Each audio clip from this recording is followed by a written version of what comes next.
The Duke stood alone in the council chamber, surrounded by men who wanted him dead. Candlelight carved shadows across faces twisted with contempt as 7 lords leaned forward like wolves closing on wounded prey. They had summoned him here under pretense of negotiation. But Cedric Ashenvale knew the language of betrayal better than any living man. He had learned it young, paid for it in blood, and now wielded it like the sword strapped to his hip. Outside these walls, his territory burned. Inside them, political enemies smiled and prepared to strip him of everything he had killed to protect. But they had made one critical mistake. They believed isolation made him weak. They were about to discover that a man with nothing left to lose becomes the most dangerous creature in the realm. What happened next would either crown him king or carve his name into history as the monster they always claimed he was. Stay with me, because this is where the real story begins, and I promise you, it gets darker before dawn. The stone walls of Thornhaven Keep absorbed sound like a tomb swallowing screams. Cedric stood at the head of the obsidian table, boots planted wide, hands loose at his sides. 7 faces stared back at him through the haze of pipe smoke and candle flame. Lord Vernay sat directly opposite, fat fingers drumming against wood grain polished by centuries of scheming. To his left, Lady Corin adjusted her silver rings with mechanical precision. The others formed a semicircle of silk-clad judgment. They thought they had him cornered. Vernay cleared his throat, the sound wet and full of false diplomacy. Your Grace, we gather tonight not as enemies, but as concerned stewards of the realm. Cedric said nothing. He watched Vernay's pupils dilate slightly, watched the man's tongue dart across his lower lip, fear disguised as authority. The Duke had seen it 1,000 times. Your recent actions in the eastern provinces have caused considerable alarm among the noble houses. Burning villages suspected of harboring rebels, executing merchants without trial. The king himself has expressed concern.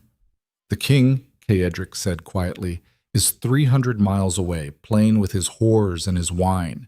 His voice carried no heat, no anger, just flat certainty. The king does not give a damn about eastern provinces unless they stop sending him gold. Lady Corin leaned forward, jewels clicking against her bodice.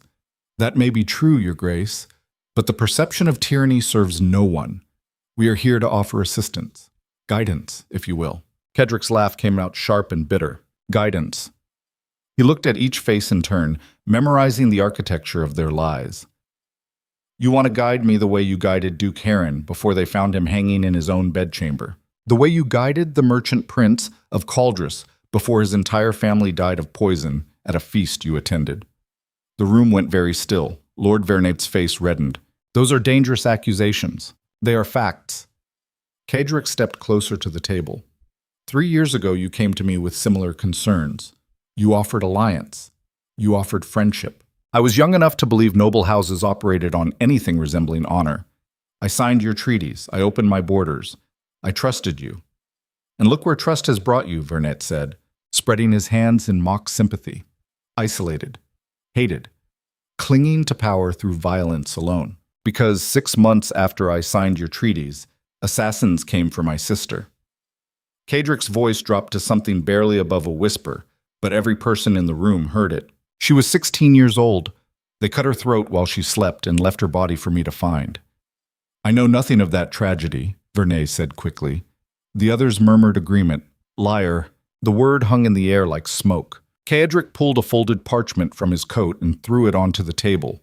It landed between the candles, wax seal facing up, crimson and gold. The crest of House Vernay. Your man confessed before he died. Named you specifically. Named the price you paid. Named the reason. Vernay stared at the letter, but did not touch it. My sister's crime was being my only living family. My only weakness. You thought removing her would make me controllable. Instead, it made me understand exactly what noble honor is worth. Lady Corin stood abruptly, chair scraping against stone. This council is concluded. We came here in good faith, and you repay us with paranoid ravings. Sit down. Cedric did not raise his voice. He did not move, but something in his tone made Corin freeze halfway to the door.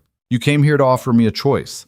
Abdicate and accept exile, or die resisting charges of treason you have already prepared. I know this because 3 of your conspirators were foolish enough to write their plans down, and my spies were competent enough to steal those letters. He pulled more parchment from his coat, then more. A small pile accumulated on the table, each bearing different seals, different hands, all saying the same thing. Destroy Ashenvale. The silence stretched. Vernay recovered first, leaning back with a smile that did not reach his eyes. Even if such correspondence existed, you are one man surrounded by 7 houses. The king will not protect you. The church will not absolve you. You have no allies, no family, no future beyond what we permit. True. Then surrender with dignity. No. Kedrick walked around the table slowly, boots echoing. He stopped behind Vernay's chair and placed both hands on the older man's shoulders. Vernay went rigid. Here is what will happen instead. Kedrick spoke conversationally, as if discussing weather. Tomorrow morning, agents loyal to me will deliver copies of every letter, every conspiracy, every treasonous scheme to the king's council. They will see exactly how many noble houses plotted to overthrow royal authority in favor of oligarchy. That is a lie, Lady Corrin hissed. It is the truth in a world where truth is written by whoever survives to write it. The king will have no choice but to act. He cannot ignore open rebellion, even if he suspects I manipulated the evidence, which I did not need to do because you were arrogant enough to document everything. Vernay tried to stand. Kedrick's grip tightened, forcing him back down. You will be executed, the Lord said through clenched teeth. Perhaps. But so will you. So will she. So will everyone in this room who thought a young duke orphaned by assassination would be easy prey. Release me. Not yet. Kedrick leaned down, mouth close to Vernay's ear. I want you to understand something. My sister used to read poetry by the eastern windows every morning. She loved roses, white ones. She wanted to marry a scholar from the university and spend her life translating old texts nobody cared about. She was gentle and kind and everything I was not. His hands trembled slightly against Vernay's shoulders. You took that from his world. You took the only good thing in my life and you murdered it for political convenience. So, no, I will not surrender with dignity. I will not accept exile. I will drag every one of you into the light and let the kingdom see what nobility truly means. He released Vernay and stepped back. You have until dawn. Use it to pray or run or drink yourself unconscious. I do not care. But when the sun rises, this ends. Kedrick walked toward the door. Lord Vernay stood finally, face purple with rage. You self-righteous bastard. You think you are better than us? You are worse. At least we have the decency to hide our cruelty behind diplomacy. You parade yours like a banner and call it justice. I call it survival. The door slammed open before Kedrick reached it. A young woman stumbled through, breathing hard, dark hair plastered to her face with sweat and rain. She wore the plain clothes of a courier, but her eyes held something desperate and intelligent. Your Grace, she gasped, the Eastern garrison. They have surrendered to rebel forces. The council chamber erupted in whispers. Kedrick stared at the woman. When? 2 hours ago. The commander opened the gates without a fight. How many men? 3,000. Maybe more. They marched toward Thornhaven now. The rebels had been a thorn in Kedrick's side for months. Farmers and merchants who claimed his rule was tyranny. He had dismissed them as disorganized anger. Apparently someone had organized them very well. He turned back to the council, and 7 faces looked at him with barely concealed triumph. Vernay smiled. It seems your isolation is more complete than we imagined. Even your own soldiers abandon you. Perhaps now you will see reason. Kedrick studied the man's expression, cataloging the smugness, the certainty. You funded them. I have no idea what you mean. You armed the rebels, paid their commanders, promised them legitimacy if they helped remove me. Lord Vernay stood and straightened his coat. Believe what you wish, Your Grace, but in approximately 6 hours, 3,000 armed men will arrive at these gates demanding your head. Your choices have narrowed considerably. The courier still stood near the door, watching the exchange with wide eyes. Kedrick looked at her. What is your name? Ilara, Your Grace. How did you get this information? I was at the garrison. I escaped during the confusion. Why? She hesitated. Because someone needed to warn you. Most people would have run the other direction. I am not most people. Apparently not. Kedrick turned to face the council again. Leave. All of you. Now. Lord Vernay smiled wider. We will await your surrender offer with great interest. They filed out slowly, savoring their victory. Lady Corin paused at the threshold. You could have been a good duke, she said quietly, if you had learned to bend. Bending is just slower falling. She left without response. The door closed. Cadric stood alone with Alara and the pile of incriminating letters scattered across the table. Outside, rain hammered against stone. Thunder rolled across the valley like artillery. Your Grace, Alara said carefully, what will you do? He walked to the window and looked out over Thornhaven. Lights flickered in the lower city, people preparing for sleep, unaware that armed rebellion marched toward them, unaware that their duke had been outmaneuvered by the very nobility he had tried to expose. Tell me something, he said without turning. Why did you really come here? I told you. You told me a reason, not the reason. Silence stretched between them. Rain pattered against glass. My brother was at that garrison, Alara said finally. He refused to surrender. They hanged him in the courtyard as an example. Cadric turned. Her face showed no tears, but her hands shook. The rebels said they were bringing justice, said you were a tyrant who burned villages and murdered innocents. My brother did not care about politics. He cared about honor. He died for it. I'm sorry. Are you? Yes. She studied him with those intelligent eyes. Everyone says you are a monster, that you kill without mercy, that you would burn the entire kingdom if it served your purpose. Everyone is mostly correct. Then why apologize for one dead soldier? Because apologizing is free, and your brother deserved better than to die for my mistakes. Alara crossed her arms. What mistakes? Believing that ruling through fear alone could protect anything worth protecting. Cadric leaned against the window frame. I thought if I was ruthless enough, cruel enough, people would be too terrified to betray me. Instead, I created so much fear that rebellion became preferable to submission. So you admit you are a tyrant. I admit I am a man who watched his entire family die and decided survival required brutality. Whether that makes me a tyrant depends on who writes the history. The rebels think they are heroes. The rebels are being used by the same nobility that used me. Cadric gestured toward the table. Those letters prove it. Vernay and his conspirators armed the rebellion, not to bring justice, but to replace one ruler with 7. The commons will trade a single duke for an oligarchy that will bleed them even drier. How do you know? Because I have been studying noble houses since I was old enough to understand that my parents' deaths were not accidents. They were executions disguised as carriage accidents. Inheritance disputes resolved with poison and fire. This is what nobility does. We devour each other and call it civilization. Alara walked to the table and picked up one of the letters, reading quickly. This says Lord Vernay promised the rebel leaders positions in a new government, lands, titles. Exactly. The rebellion is not about freedom. It is about which masters will profit from the change. She looked up. Can you prove this? I can prove the conspiracy existed. Proving the rebels were manipulated requires time I do not have. Thunder cracked directly overhead. The candles flickered. What will you do? She asked again. Cadric walked to a locked cabinet and withdrew a steel lockbox. Inside were more letters, sealed orders, documents he had kept for exactly this scenario. He spread them across the table beside the conspiracy evidence. These are contingencies. Safe houses. Coded instructions to agents scattered across the kingdom. Routes out of Thornhaven that even my enemies do not know about. You are going to run. I'm going to survive. There is a difference. He began sorting documents with methodical precision.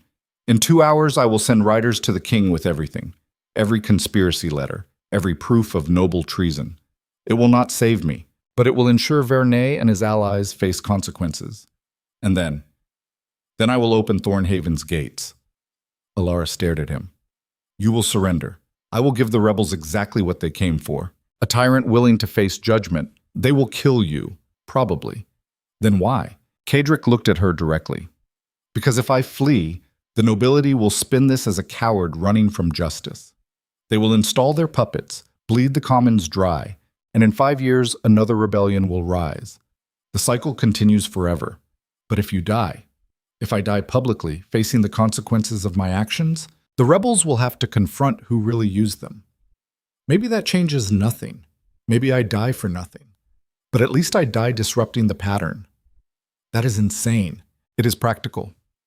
Alara shook her head slowly. You are not at all what they say you are. I am exactly what they say. Ruthless, violent, willing to burn everything to protect what matters. The only difference is I know it, and I stopped pretending otherwise. Outside, the rain began to ease. The storm was passing. Kadrick gathered the documents and placed them in a leather satchel. You should leave Thornhaven tonight. When the rebels arrive, anyone associated with me will be at risk. Where will you go? Nowhere. I will be in the Great Hall when they come. Elara stepped closer. Let me help. How? I do not know yet. But running is not the only option, and dying is not justice. There are no other options. There are always other options. You're just too exhausted to see them. Kadrick studied her face, the determination there, the strange fearlessness. She had every reason to hate him. Her brother died because of his policies, yet here she stood, offering help. Why do you care? Because my brother believed honor mattered. If I let you die without even trying to find another way, I dishonor his memory. Your brother would have been better served by cynicism. Probably. But I am not my brother. The clock tower began to chime. Midnight. 6 hours until the rebels arrived. If you stay, Kadrick said quietly, you will likely die beside me. I might die running too. At least here I choose what I am dying for. He almost smiled. You are either very brave or very stupid. Both, probably. Kadrick lifted the satchel. Then help me sort these documents. If we are going to disrupt anything, we need to be precise about what information goes where. They worked in silence for nearly an hour, organizing letters, sealing orders, preparing dispatches. Elara proved quick and efficient, understanding the implications of each piece of evidence without explanation. Finally, she sat back. These prove the nobility conspired, but they do not prove your innocence. I am not innocent. You know what I mean. Innocence is not relevant. Power is relevant. Truth is relevant. The rebels have been told I am a monster. If I suddenly claim victimhood, it will sound like the lies of a desperate man.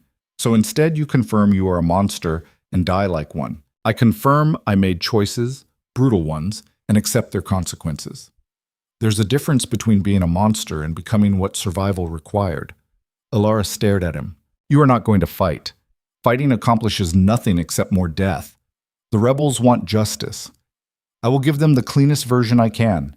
By dying. By forcing them to look at what justice actually costs. She stood abruptly and paced to the window. There has to be another way. Name it. She turned back, frustrated. I cannot. Not yet. But there has to be. Kadrick sealed the final document and set it aside. Hope is a luxury I stopped carrying years ago. It weighs too much. Thunder rumbled again, distant now. The storm really was passing. Elara crossed her arms. My brother used to say that a man's character is not determined by his worst moment, but by what he does after it. Your brother sounds like he would have made a terrible duke. Probably.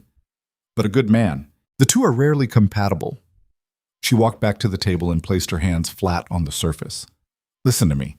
I spent 3 days traveling with those rebels. I heard them talk. They are not monsters. They are farmers and craftsmen and mothers who are tired of watching their children starve while nobility lives in palaces. I know. Then you know they can be reasoned with. Kadrick shook his head. Mobs cannot be reasoned with. Only individuals can. And by the time 3,000 people reach these gates, they will be a mob united by rage and manipulation. So talk to them before they become a mob. How? Go to them. Tonight. Before they reach Thornhaven.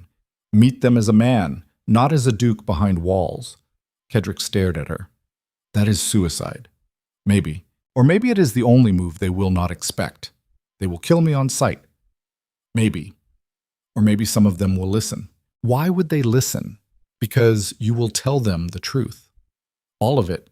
Your crimes, your reasons, the conspiracy using them, everything. And if they decide truth does not matter and kill me anyway, then you die having tried something other than passive martyrdom.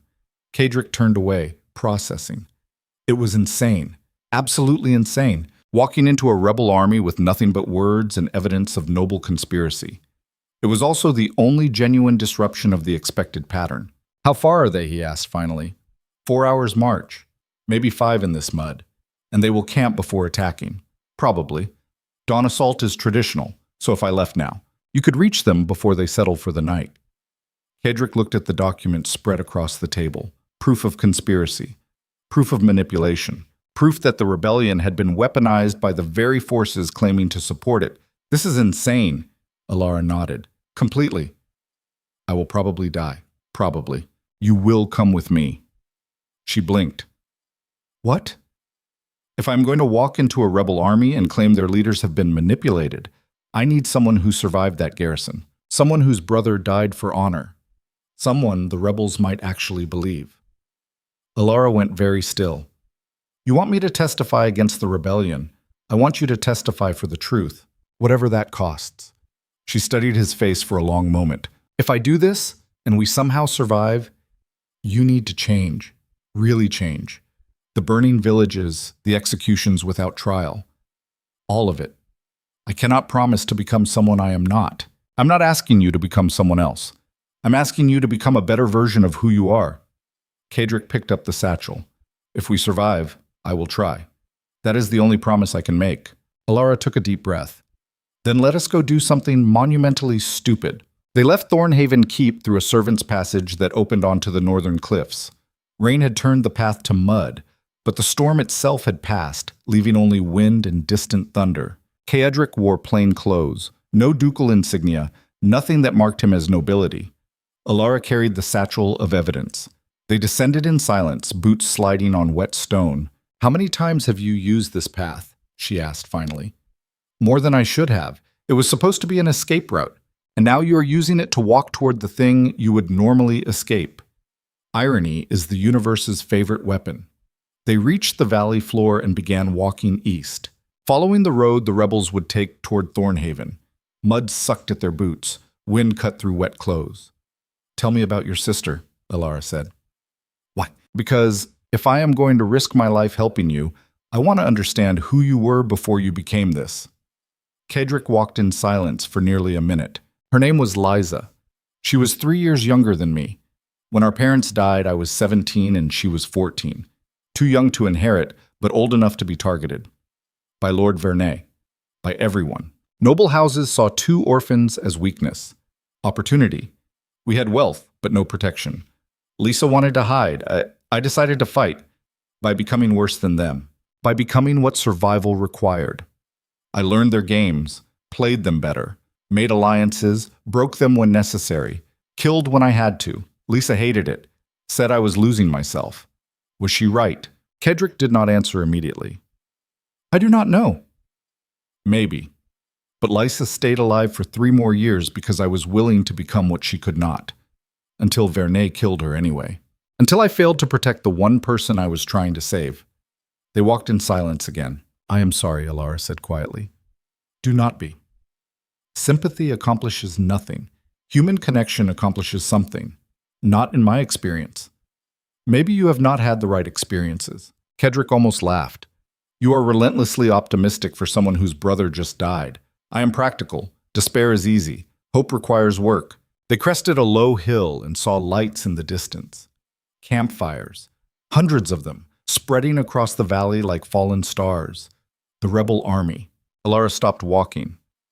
That is a lot of people. Yes. Are you afraid? Terrified? Good. Fear means you are still rational. They continued down the hill toward the encampment. As they got closer, Kedrick could see tents, makeshift barriers, sentries posted at irregular intervals. The organization was better than he expected. Someone with military experience was advising them. A sentry challenged them 50 yards from the perimeter. Halt. State your business. Kedrick stopped, hands visible. My name is Kedrick Ashenvale. I am the Duke of Thornhaven. I have come to speak with your commanders. The sentry stared, then laughed. Right. And I am the king. I am serious. The sentry raised his spear. No one walks into an army camp claiming to be the enemy we are marching to kill. You are either insane or a spy. Alara stepped forward. I was at the eastern garrison. I saw what happened there. I can prove who we are. Another sentry approached, older, scarred. Let them through. If he really is the Duke, the commanders will want to see him. If not, we will execute 2 spies instead of 1. They were escorted through the camp under heavy guard. Soldiers stared. Whispers spread like wildfire. By the time they reached the command tent, a crowd had gathered. Inside, 3 people stood around a map table. 2 men and 1 woman, all dressed in practical armor stained with travel and mud. The older sentry spoke. They claimed to be Duke Ashenvale and a survivor from the garrison. The woman looked up sharply. She was perhaps 40, with iron gray hair and eyes that had seen too much violence. You are either the bravest fool in the kingdom or the dumbest. Which is it? Kadric met her gaze. Both, probably. She studied him for a long moment, then gestured to the guards. Leave us, but stay close. The soldiers withdrew reluctantly. The woman walked around the table. I am Commander Thane. These are my advisors. We have spent 6 months preparing to march on Thornhaven and drag you from your keep to face justice for your crimes. Now you walk into our camp like you're delivering a dinner invitation. Explain. Kadric set the satchel on the table and opened it. Because everything you think you know about this rebellion is a lie. Commander Thane's hand moved toward her sword. Careful. I am not threatening you. I am offering you proof that you have been manipulated by the same noble houses you think you are fighting against. He spread the letters across the map table, organizing them methodically. These documents show a conspiracy among 7 noble houses to remove me from power and install an oligarchy in my place. They funded your rebellion, armed it, promised your leaders lands and titles in the new government. Thane picked up one of the letters, read it, her expression hardening. Where did you get these? From the conspirators themselves. My spies have been tracking this for months. Convenient, true. One of the advisors, a younger man with burn scars across his neck, stepped forward. Even if these are real, it does not absolve you of your crimes. You burned villages, executed people without trial, created the conditions that made rebellion necessary. Kadric nodded slowly. Yes, I did all of those things. The tent went silent. I burned villages I suspected of harboring agents sent to assassinate me. I executed people I believed were part of conspiracies to overthrow legitimate authority. Were all those beliefs correct? Probably not. Did innocent people die because I chose ruthlessness over mercy? Absolutely. Then why should we listen to anything you say? Thane demanded. Because being guilty of brutality does not make me guilty of everything you have been told. I am not asking for absolution. I'm asking you to see that you are being used to replace one form of tyranny with something potentially worse. Alara stepped forward. My name is Alara. My brother was hanged at the Eastern Garrison for refusing to surrender. I have no love for the Duke, but he is telling the truth about the conspiracy. Thane looked at her. You were there. I escaped during the chaos. I came to Thornhaven to warn the Duke that you were marching. I expected to find a monster. Instead, I found a man exhausted by survival and willing to walk into this camp knowing he might die. And that makes him noble? It makes him human. The scarred advisor spoke again. Human or not, 3,000 people are camped outside Thornhaven demanding change. If we turn back now without justice, we betray everyone who died believing this meant something. Kadric met the man's eyes. Then demand real change, not just my head on a spike. Force the kingdom to confront how nobility operates. Use those letters to expose the entire system. Thane slammed her hand on the table. You want us to fight your battle for you. I want you to fight the battle you thought you were already fighting. The rebellion was never about me. It was about corrupt power. I am just one symptom of a much larger disease. Silence filled the tent. Finally, Thane spoke, her voice dangerously quiet. What exactly are you proposing? Kadric took a breath. I will publicly confess my crimes. Every village burned, every execution, everything. I will submit to judgment by a council that includes rebel leadership, commons representatives, and surviving noble houses. Real accountability, real consequences. In exchange for what? In exchange for those letters being presented to the king alongside my confession. Force the kingdom to see the whole truth, not just the convenient parts. And if we refuse, then you march on Thornhaven at dawn. You probably breach the walls. You definitely kill me. And 6 months later, Lord Vernay crowns himself Duke of the Northern Territories, and everything continues exactly as before. The young advisor laughed bitterly. You really believe we are that stupid? I believe you are that human. Rage is easier than patience. Revenge is simpler than reform. I am offering you something harder. The chance to actually change things instead of just destroying the current version. Commander Thane walked to the tent entrance and looked out at the campfires spreading across the valley. Thousands of people who had marched through mud and rain believing justice waited at the end. She turned back. Even if we agree to this insanity, how do we know you will not simply escape or manipulate the process? You do not. You take a risk that I am sincere, just like I took a risk walking into this camp. Thane studied him for a very long time. Why? Kedrick hesitated. Because I am tired. Tired of violence. Tired of survival. Tired of being the monster everyone needs me to be. I do not expect redemption, but I want disruption. I want the pattern broken. Alara spoke quietly. He could have run tonight. Instead, he came here. That has to mean something. The scarred advisor shook his head. Or it means he is a skilled manipulator using desperation as camouflage. Possibly, Kedrick admitted. You will have to decide which is true. Thane looked at the letters spread across the table. Evidence of conspiracy. Proof of manipulation. The framework of something larger and more insidious than one brutal duke. Give us until dawn to decide. Kedrick nodded. That is all I ask. Guards returned and escorted them to a small tent on the edge of camp. 2 sentries were posted outside. Alara sat on the ground, exhausted. Well, we are not dead yet. Yet is doing a lot of work in that sentence. Kedrick sat across from her. Thank you. For what? For coming. For speaking. For not letting me just die without trying something different. She looked at him. Do you think they will agree? I think they are human, which means they are unpredictable. Some of them want justice. Some want revenge. Some just want the violence to mean something. Which do you want? I do not know anymore. Outside, the camp settled into uneasy quiet. Fires burned low. Sentries changed shifts. Somewhere in the darkness, commanders debated the future. Alara lay down, using her pack as a pillow.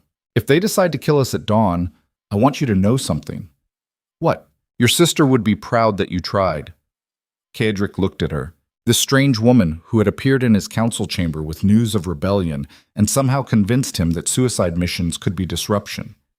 You did not know my sister. No, but I know what honor looks like. And walking into this camp took more of it than running ever would. He said nothing. Sleep, she said quietly. Tomorrow we will either change the kingdom or die trying. Kedrick closed his eyes but did not sleep. Outside, 3,000 people waited for dawn. Inside Thornhaven, Lord Vernay probably celebrated his victory. The king sat in his palace, unaware that the northern territories balanced on the edge of collapse. And somewhere in the darkness, the ghost of a girl who loved poetry and white roses watched her brother gamble everything on the possibility that truth could still matter in a world built on lies. Dawn came cold and gray. Kedrick woke to the sound of boots on wet ground and voices raised in argument. The tent flap opened. Commander Thane stood silhouetted against pale morning light. Her expression was unreadable. We have made our decision. Commander Thane stepped into the tent, her armor still wet from the morning mist. Behind her, the camp stirred to life with the sound of 3,000 people preparing for war or peace. The decision hung in the air like smoke. We will accept your proposal. Kedrick stood slowly, processing the words. But not unconditionally, Thane continued. Her voice carried the weight of someone who had led people through hell and refused to waste their sacrifice. You will confess publicly, every crime, every village, every execution, no excuses, no justifications about survival or necessity. Understood. You will submit to a tribunal that includes rebel commanders, representatives from the commons, and 2 noble houses we select. Not Vernay, not anyone connected to this conspiracy. Agreed. And if at any point we discover you are manipulating this process, the agreement ends and you hang from Thornhaven's walls. Kedrick met her eyes. Fair enough. Thane walked closer, studying his face with the intensity of someone searching for the lie beneath the truth. Why do I not believe this is about justice for you? It is not. Then what? Disruption. I want the pattern broken. Whether I survive it is secondary. The scarred advisor entered the tent behind Thane. The commanders are gathering. If we are doing this, it needs to happen now before the mob mentality takes over. Thane nodded. Assemble everyone within earshot. This needs to be witnessed. They walked through the camp toward a cleared area where soldiers had already begun to gather. Word spread fast. Within minutes, hundreds pressed close, then thousands. Faces hardened by hunger and loss, eyes that had seen friends die, hands that gripped weapons with the certainty of righteous anger. Kedrick stood on a supply wagon so everyone could see him. Alara stood nearby with the satchel of evidence. Commander Thane raised her hand for silence. The crowd noise faded to tense quiet. Thane spoke loud enough to carry. This man claims to be Duke Kedrick Ashenvale. He walked into our camp last night carrying evidence of a conspiracy that funded our rebellion. He has offered to confess his crimes publicly and submit to tribunal judgment. Shouts erupted immediately. Anger, disbelief, demands for immediate execution. Thane waited for the noise to settle. Before we make any decisions, he will speak. You will listen. Then we decide together what justice looks like. She stepped back. Kedrick looked out at the sea of faces. People who had every reason to hate him. People whose lives he had destroyed through policies designed to protect power rather than serve humanity. He took a breath. My name is Kedrick Ashenvale. I am the Duke of Thornhaven. Everything you have heard about me is probably true. The crowd murmured. I burned villages suspected of harboring assassins. I executed merchants I believed were conspiring against legitimate authority. I ruled through fear because I believed mercy was weakness that would get me killed. Someone in the crowd shouted, You murdered my brother. Kedrick looked toward the voice but could not identify the speaker. Probably. I murdered a lot of people's brothers, sisters, parents. I told myself it was necessary, that survival in a world of noble conspiracy required brutality, that protecting what little remained of my family justified any action. He paused. I was wrong. The admission hung in the air. Being afraid does not justify what I did. Being surrounded by enemies does not excuse the innocent people who died because I could not tell the difference between threat and desperation. I became exactly what I feared, a tyrant who believed control equaled safety. A woman pushed forward, tears streaming down her face. You burned my village because one person stole grain to feed starving children. You killed everyone, men, women, children who had nothing to do with rebellion. Kedrick felt something crack inside his chest. The woman's anguish was not abstract political theory. It was specific, real, irreversible. I remember that village. I remember ordering it burned. I remember believing the theft was organized resistance rather than desperation. And now, the woman spat, now you are sorry. No, being sorry is too easy, too cheap. I am responsible. There is a difference. The crowd pressed closer. Kedrick could feel the violence building, the desire for immediate blood justice. Part of him wanted to give them that, end this, pay the debt. But that would be too simple, too clean. Commander Thane stepped forward again. He also brought these. Alara opened the satchel and held up the letters. Thane took them and began reading excerpts aloud. Promises from Lord Vernay to rebel leaders. Agreements about land distribution. Correspondence showing the rebellion had been funded and armed by the same noble houses claiming to support justice. The crowd's anger shifted, confusion replacing certainty. A man near the front, wearing the remnants of a soldier's uniform, spoke up. This proves nothing except that nobility plays both sides. It does not make him innocent. It does not, Kedrick agreed, but it does prove you are being used. Vernay and his allies armed your rebellion not to bring justice, but to install themselves as rulers. They promised your leaders positions in a new government. They planned to bleed the commons even drier than I did. Lies, someone shouted. Alara stepped forward. I was at the eastern garrison when it surrendered. I heard the commanders talk. They were promised duchies, land grants, everything they claimed to be fighting against. My brother died because he refused to participate in that betrayal. Her voice carried across the crowd. I came to Thornhaven hating the Duke. I expected a monster. What I found was a man exhausted by the same system that created this rebellion. He could have run last night. Instead, he walked into this camp knowing he would probably die. And that makes him noble, the uniformed man challenged. It makes him human, which is more than most nobility bothers to be. Thane raised her hand again. We have decided to accept his proposal for a public tribunal, not because he deserves mercy, but because executing one duke while 7 worse ones celebrate accomplishes nothing. The crowd erupted in argument. Some demanded immediate justice. Others saw the logic. Most just wanted the violence to finally mean something. A voice cut through the chaos, deep, authoritative, familiar. How very touching. The crowd parted. Lord Vernay walked through the gap, flanked by 20 armed soldiers wearing the crest of House Vernay. His face showed controlled fury beneath diplomatic composure. Commander Thane's hand moved to her sword. "You have no authority here, Lord Vernay. I have every authority. These rebels are on land belonging to noble families under my protection. They carry weapons I provided through intermediaries.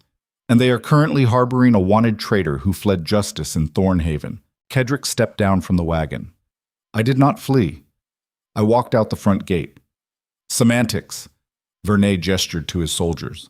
"The King's Council has issued a warrant for your arrest on charges of treason, conspiracy, and mass murder. You will be taken to the capital for trial." Thane stepped between them. "These people have a right to justice here. Now. Not in some royal court 6 months from now. The commons have no rights except those nobility grants them." Vernay's smile was pure contempt. "This little rebellion is over. My soldiers will secure the Duke. The rest of you will disperse immediately or face execution for insurrection." No one moved. Vernay's smile faded. "You think you have won something here? You think exposing a few letters changes the fundamental reality of power? It does not. Noble houses have ruled for centuries. You are farmers pretending to be soldiers, merchants playing at politics. This ends now." Kedrick spoke quietly. "You killed my sister." Vernay turned to him. "I have killed many people's sisters. You will need to be more specific." "Lysa, 3 years ago. You sent assassins to cut her throat while she slept." Vernay's expression did not change. A necessary action. She was leverage you would have used against more important houses. Her death simplified the political landscape. The crowd went very still. She was 16 years old, irrelevant. She loved poetry and white roses and wanted to spend her life translating old texts. Vernay waved his hand dismissively. "And I wanted to own the Eastern trade routes. We all have dreams. Some of us are simply more willing to sacrifice for them." Kedrick felt something ancient and cold settle into his bones. The part of himself he had built walls around, the part that understood violence as language. "You are right about one thing," he said softly. "Some of us are willing to sacrifice everything." He moved, fast, practiced. The muscle memory of a man who had survived assassination attempts by learning to kill faster than fear could paralyze. Kedrick covered the distance between them in 3 steps. Vernay's soldiers reacted, but too slow. Kedrick's hand closed around Vernay's throat and drove him backward into the mud. The crowd exploded into chaos. Soldiers rushed forward. Rebels drew weapons. Commander Thane shouted orders. Kedrick knelt on Vernay's chest, fingers tight around the man's windpipe. The older lord clawed at his hands, eyes bulging. "You think power means never facing consequences," Kedrick said, voice perfectly calm. "You think noble birth protects you from justice. You think you can murder children and call it politics." Vernay gurgled something unintelligible. "Let him up," Thane commanded. Kedrick did not move. She was 16. She read poetry by the eastern windows. She wanted to marry a scholar. "You took that from the world because it was convenient." His grip tightened. Vernay's face turned purple. "Your Grace," Alara said quietly beside him, "this is not disruption. This is just more violence." He looked at her, saw the fear in her eyes. Not fear of him specifically, fear of what he was choosing. "If I let him go, he will manipulate the trial. He will bribe officials. He will walk free and nothing changes." "Probably. But if you kill him here, you prove every accusation they made about you. You prove that nobility only understands violence. You prove the system cannot be changed. He is guilty. So are you." The words hit like cold water. Kedrick looked down at Vernay's face, purple veins standing out against pale skin, terror in eyes that had never known real fear before. He released his grip. Vernay gasped, sucking air, rolled onto his side, coughing and retching. Kedrick stood slowly. The soldiers surrounded them, weapons drawn, waiting for orders.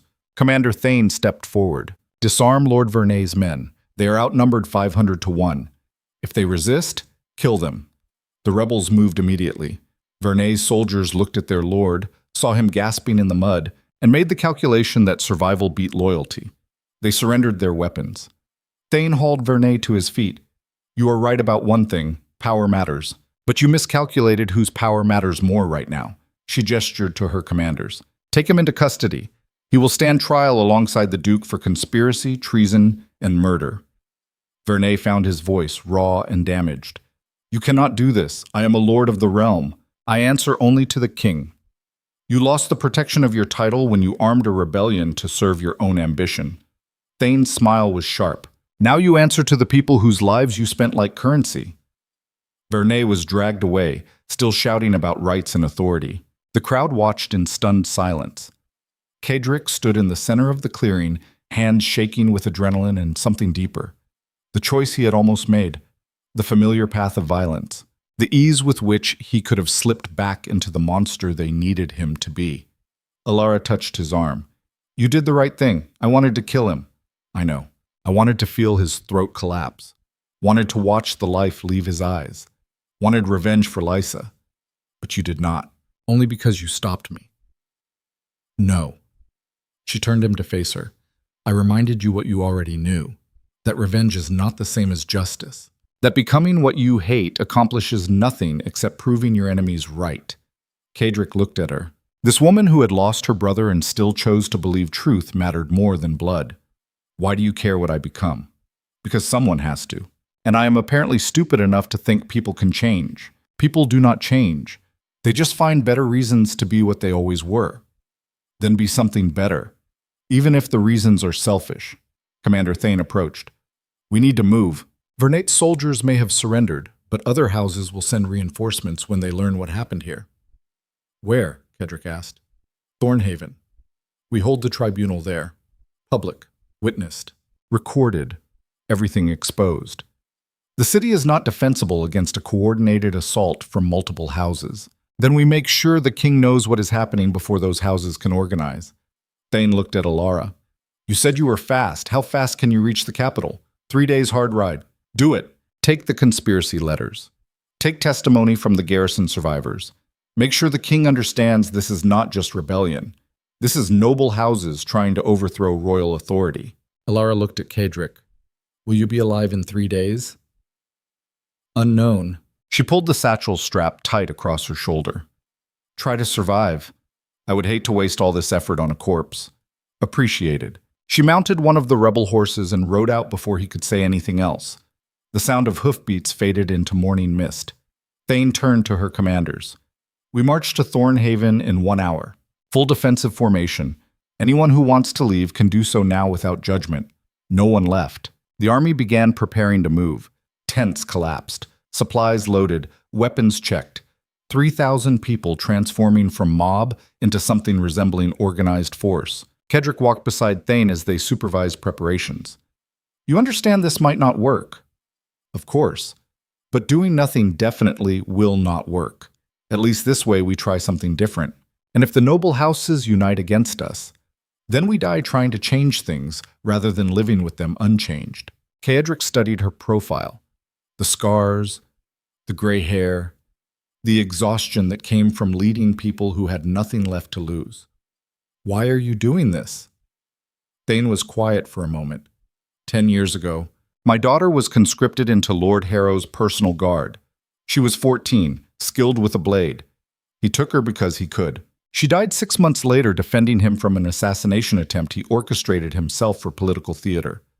Cedric said nothing. I spent a decade becoming good enough at violence to lead armies. I told myself it was about justice, about making nobility pay, but really I just wanted someone to hurt the way I hurt.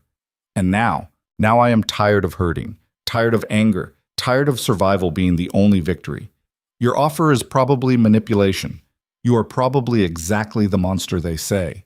But if there is even a chance this changes something real, I will take it. They walked in silence. The camp finished packing.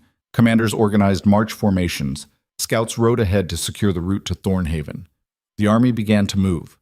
3,000 people walking toward uncertainty, toward a city that had feared them, toward a duke who had burned their villages, toward a tribunal that might actually force nobility to face consequences, or toward their deaths. The possibilities hung in perfect balance. They reached Thornhaven by mid-afternoon. The city gates stood open, not in surrender, an invitation. Cedric had sent word ahead through messengers. The people of Thornhaven lined the streets, watching the army enter. No violence, no panic, just tense observation. The procession moved through narrow roads toward the central square where a platform had been erected. Hastily constructed but solid, large enough for the tribunal and witnesses. Commander Thane surveyed the space. This will do. Kaedric looked at the platform, the place where he would confess everything, where Vernay would face accusations, where truth would be tested against power. The crowd began to gather, city residents mixed with rebel soldiers, nobles watching from windows, commons pressing close to witness history. By evening, thousands filled the square. Torches were lit as darkness fell. The tribunal assembled on the platform. Commander Thane, 3 rebel leaders, 2 representatives from commons guilds, and 2 noble lords who had maintained neutrality during the conspiracy. Kaedric and Vernay were brought forward separately, both stripped of symbols of rank, both facing the same judgment. Thane spoke first. We are gathered to witness truth. Not justice, not revenge. Truth. These men will confess their crimes, present their evidence, and submit to collective judgment. The crowd murmured. Duke Kaedric Ashenvale, you stand accused of mass murder, tyranny, and abuse of noble authority. How do you answer? Kaedric stepped forward, guilty. To all charges. The crowd erupted, shouts, curses, demands for execution. Thane raised her hand. He will speak. Kaedric looked out at the faces illuminated by torchlight. People who hated him. People who had every right to hate him. I burned villages because I was afraid of assassination. I executed people because I believed control equaled safety. I ruled through fear because I thought mercy would destroy me. He paused. Every village I burned, every person I executed, every policy designed to terrorize rather than protect. I remember them, I carry them, and I accept full responsibility. A voice from the crowd. You murdered children. Yes. You destroyed families. Yes. You created the hell we lived in. Yes. The simple acknowledgement seemed to unsettle the crowd more than denials would have. Then hang him now, someone shouted. Kaedric nodded slowly. If that is the judgment, I accept it. But before you decide, understand what you are choosing. Thane gestured for him to continue. Executing me accomplishes revenge. It does not accomplish change. Lord Vernay and 6 other noble houses funded your rebellion to replace me with themselves. They armed you, promised your leaders power, planned to bleed you drier than I ever did. Lies! Vernay shouted from his position under guard. Kaedric ignored him. If you kill me and leave the system intact, you win nothing. 5 years from now, another duke will rule, another rebellion will rise. The pattern continues forever. And what do you suggest? One of the commons representatives asked. Real accountability. For everyone. Me. Vernay. Every noble house that participated in conspiracy. Public trials. Recorded testimony. Evidence presented to the king. Force the kingdom to confront how nobility actually operates. The crowd was quiet now, listening. I do not deserve mercy, but you deserve more than my death. You deserve structural change that prevents the next me. Thane turned to Vernay. Lord Vernay, you stand accused of conspiracy, treason, murder, and manipulation of rebellion for personal gain. How do you answer? Vernay straightened, regaining composure. These charges are absurd. I am a loyal servant of the crown. Everything I did was to protect the kingdom from a tyrant drunk on power. Then explain these letters, Thane said. She began reading excerpts. Promises to rebel leaders, plans to divide territory. Correspondence about eliminating royal oversight. Vernay waved his hand. Out of context. Misinterpreted. Probably forged. They bear your seal. Seals can be copied. Multiple witnesses confirm receiving them directly from your agents. Witnesses can be bribed. Kaedric stepped forward. You confessed to me directly. In the council chamber. You admitted to killing my sister, called it necessary politics. Vernay smiled coldly. The desperate ravings of a man facing execution. I admit nothing. Thane looked at the tribunal. We need more evidence than accusations. A voice from the edge of the square. I have evidence. The crowd parted. A young man walked through, carrying document cases. He wore the uniform of a royal courier. I am Marcus, senior clerk to the King's Council. I was sent to investigate reports of rebellion in the Northern Territories. He climbed onto the platform and opened the cases. Inside are copies of every communication between Lord Vernay's house and rebel commanders. Every promise, every payment, every agreement, all recorded by the Treasury when funds were transferred. Vernay went very pale. The clerk continued. Also included are sworn testimonies from garrison commanders who received those payments. Bank records, shipping manifests for weapons, everything. How did you acquire these? Thane asked. A courier named Elara reached the capital 2 days ago. She provided initial evidence and requested full investigation. The king ordered immediate audit of all noble house activities in the north. Kedrick felt something shift in his chest. Elara had done it, reached the capital, convinced the king to act. The clerk looked at Vernay. Lord Vernay, you are under arrest by order of the king for high treason against the crown. The crowd erupted in chaos. Shouts of triumph, demands for execution. The sound of 3,000 people watching power actually face consequences. Vernay tried to run. Guards caught him immediately, dragged him back to the platform. He struggled, all composure shattered, screaming about rights and noble privilege. Thane's voice cut through the noise. Silence. The crowd slowly quieted. She looked at the clerk. What are the king's orders regarding the Duke? Marcus pulled another document. Duke Kedrick Ashenvale is to be placed under house arrest pending full investigation of charges. The king acknowledges the Duke's role in exposing the conspiracy, but does not dismiss accusations of previous crimes. A royal tribunal will be convened within 3 months. Not execution, someone in the crowd shouted. Not yet, Marcus corrected. The king wants truth first, then justice. Thane nodded slowly. The People's Tribunal accepts the king's authority in this matter, but we request representation in the royal proceeding. Marcus hesitated, then nodded.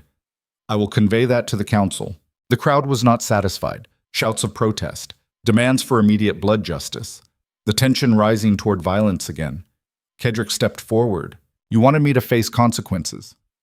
I will. Public trial. Full accounting. Everything recorded. If the judgment is execution, I accept it. But it will be legitimate justice, not mob revenge.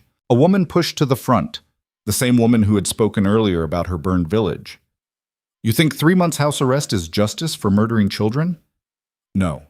But it is process. And process is what separates justice from murder. She spat at his feet. Process is what nobles use to escape accountability. Sometimes. But not this time. Because you will be there, watching, recording, holding everyone accountable. Me. Vernay. Every noble house. The king himself. How do we know you will not manipulate the trial? You do not. But you have the evidence now. The testimony, the documentation. Truth exists outside my control. Thane addressed the crowd. The rebellion is not over. It is evolving. From violence to vigilance. From revenge to reform. Anyone who wants immediate blood can leave now. The rest of us have harder work ahead. The crowd slowly dispersed. Some angry, some satisfied. Most just exhausted. The tribunal concluded. Vernay was taken into custody, still screaming threats. Kedrick was escorted to Thornhaven Keep under guard. The city settled into uneasy peace. That night, Kedrick stood in his chambers overlooking the square. Torches still burned. People still gathered in small groups discussing what had happened. A knock at the door. Come in. Elara entered, dusty from travel, exhaustion carved into her face. You made it back. I ride fast when motivated. You convinced the king. I presented evidence. He drew his own conclusions. She walked to the window and looked out at the city. They wanted to kill you tonight. I know, but they did not, because you stopped them. Again. Elara shook her head. They stopped themselves. I just reminded them what they were fighting for. Change.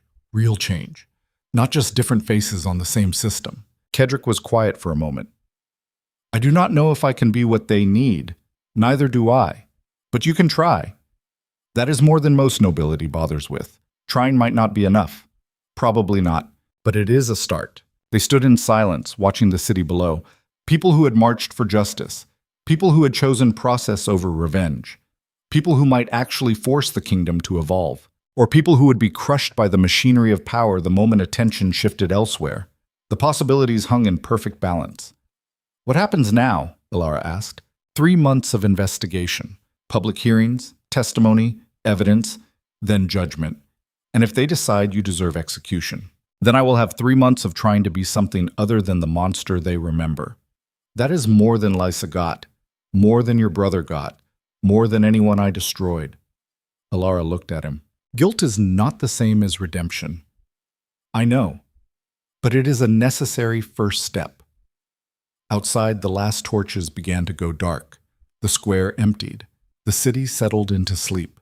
Tomorrow the real work would begin. Investigations, testimonies, the slow grinding machinery of justice attempting to hold power accountable.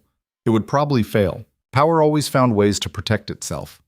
But for the first time in his life, Cedric allowed himself to believe that probably was not the same as certainly, and that small difference might be enough to justify trying. Alara walked toward the door, then paused. Your sister. Lysa.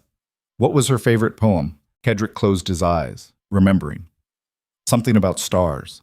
How they die to create elements that become new stars. How destruction is just transformation waiting to happen. She would have liked what you did today, or she would have been horrified that it took this long. Probably both. Alara left. Cedric remained at the window, watching the empty square. Somewhere in the keep, Vernay sat in a cell, probably plotting escape or bribes or political maneuvering. Somewhere in the capital, the king read reports and calculated how this northern chaos affected his own power. Somewhere across the kingdom, other noble houses watched and learned and prepared their own schemes. The system had not changed yet, but it had been forced to acknowledge itself. That was something. 3 months until the tribunal. 3 months to document everything. 3 months where truth would battle power in full public view. Cedric did not know if he would survive it, but for the first time since Lysa's death, survival alone was not the only goal worth pursuing.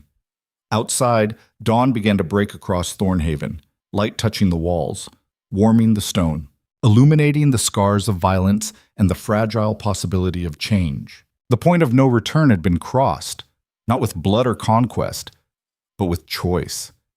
The choice to face consequences instead of escaping them. The choice to trust process over power. The choice to believe that transformation might still be possible, even for people who had become monsters. Whether that choice would be enough remained to be seen, but it was made, and there was no going back. The first week passed in careful documentation. Scribes recorded testimonies. Witnesses traveled from burned villages to speak their truths. The Commons representatives assembled evidence with methodical precision that surprised even Cedric. They were not just angry anymore, they were organized. Commander Thane established headquarters in the eastern wing of Thornhaven Keep. Former rebels transformed into something resembling administrative force. People who had marched for revenge now filed reports and cross-referenced testimony with the dedication of scholars. Cedric remained under house arrest but was required to attend every hearing. He sat in plain clothes while villagers described watching their homes burn, while merchants recounted executions they witnessed, while soldiers testified about orders they followed despite knowing they were wrong. He did not defend himself, did not interrupt, just listened and absorbed the accumulated weight of his choices. Alara managed the documentation process with surprising efficiency. She had become the bridge between commons and nobility. The person both sides trusted enough to hear uncomfortable truths. On the 8th day, she entered Cedric's chambers carrying a sealed letter. This arrived from the capital. Royal Courier, private correspondence. Cedric broke the seal and read quickly. His expression darkened. What is it? Alara asked. The king is sending Lord Regent Matthias to oversee the investigation. He arrives tomorrow with a detachment of royal guards. That sounds like progress. Cedric handed her the letter. She read it, frowned. He is bringing 50 guards. That is not observation. That is occupation. Exactly. Why would the king do that? We provided evidence. We cooperated with the royal clerk. Because cooperation from rebels and a disgraced duke is not the same as control. The king wants to ensure the investigation reaches conclusions that benefit the crown, meaning conclusions that do not threaten other noble houses, meaning conclusions that contain the damage to me and Vernay without exposing how deeply corruption runs through the entire system. Alara sat down heavily. So we accomplished nothing. We accomplished visibility. But visibility without power is just theater. There has to be something we can do. Against a Lord Regent backed by royal authority? No. We wait. We hope. We trust process. You do not sound convinced. I am not. But what choice remains? They sat in silence as afternoon light angled through the windows. That night, Kadric could not sleep. Something felt wrong. Not the obvious wrong of royal intervention, something deeper. A pattern he recognized but could not quite identify. He paced his chambers, reviewing everything that had happened. The rebellion, the conspiracy letters, Vernay's arrest, the king's response. Too clean, too convenient. A duke exposes noble conspiracy. Rebels cooperate. Evidence surfaces perfectly. The king responds with investigation rather than immediate suppression. Real power did not work that way. Real power crushed threats before they became visible, unless this had been the plan all along. The realization hit him like cold water. He was not disrupting the pattern. He was part of it. Kadric grabbed his coat and left his chambers. 2 guards stood outside. "I need to see Commander Thane. Now. Your Grace, it is past midnight." "I do not care." They escorted him through dark corridors to the eastern wing. Thane's quarters were still lit. She worked late into every night, reviewing testimony and evidence. He knocked once and entered. Thane looked up from her papers, surprised. "Your Grace, what happened?" "I need to see the conspiracy letters. All of them. Right now." "Why?" "Because I think we have been played." She gestured to a locked cabinet. "Everything is secured there." Kadric opened it and spread the letters across her desk. He read them again with fresh perspective, looking not for what they said, but for what they implied. "These are too perfect," he said finally. "What do you mean?" "Noble conspiracies are messy, hidden, paranoid. These letters are almost educational. They lay out the entire scheme in clear language, names, dates, payment amounts, everything you would need to build an airtight case. That proves how arrogant they were, or how intentional." Kadric pointed to specific passages. "Look at this. Vernay writes to another lord about replacing me with an oligarchy that would be more manageable for the crown. Why would he write that? Why make the crown the beneficiary? Maybe he was trying to gain royal support. By confessing to treason against royal authority? That makes no sense." Thane leaned forward, studying the letters more carefully. "What are you suggesting? That these letters were meant to be found? That the entire conspiracy was designed to fail in exactly this way? To what purpose? To eliminate problematic nobles while appearing to support justice. Think about it. Vernay and his allies were powerful enough to threaten the king. I was brutal enough to become a symbol of noble excess. The rebels were organized enough to be dangerous. So the king let us destroy each other. Not let.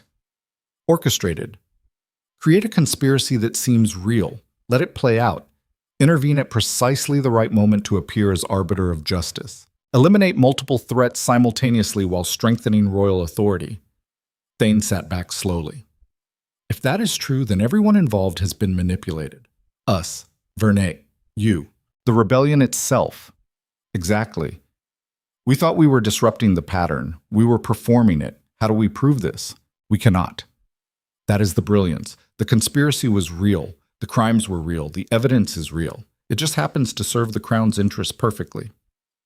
Outside, wind rattled the windows. Somewhere in the keep, guards changed shifts. The machinery of investigation continued its work. "Then what do we do?" Thane asked. "Nothing. We proceed as planned. We document everything. We hold people accountable. Even if the entire process is theater, the theater still exposes truth." "You sound like you have accepted defeat." "I have accepted complexity. Power is not simple. Disruption is not clean. We do what we can with what we control, which is nothing." Kadric almost smiled. "Exactly. Which is liberating in its own way." Thane studied his face. "You have changed, or I have stopped pretending I was ever in control." He left her quarters and returned to his chambers. The guards said nothing. The keep remained quiet. But Kadric could feel something gathering, the sense of inevitability that preceded major shifts in power.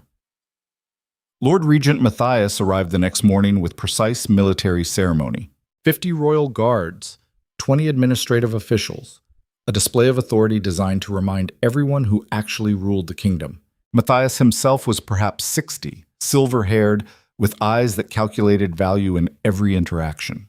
He wore simple but expensive robes that communicated power through understatement. The entire tribunal assembled in the Great Hall to receive him. Matthias surveyed the room with the expression of someone inspecting property. Duke Ashenvale. Commander Thane, representatives of the Commons. I bring greetings from His Majesty and authority to conclude this investigation. Conclude, Cadric said. We have barely begun documentation. Matthias smiled without warmth. His Majesty appreciates your cooperation, but believes the matter has become sufficiently clear. Lord Vernay and his co-conspirators will be tried for treason.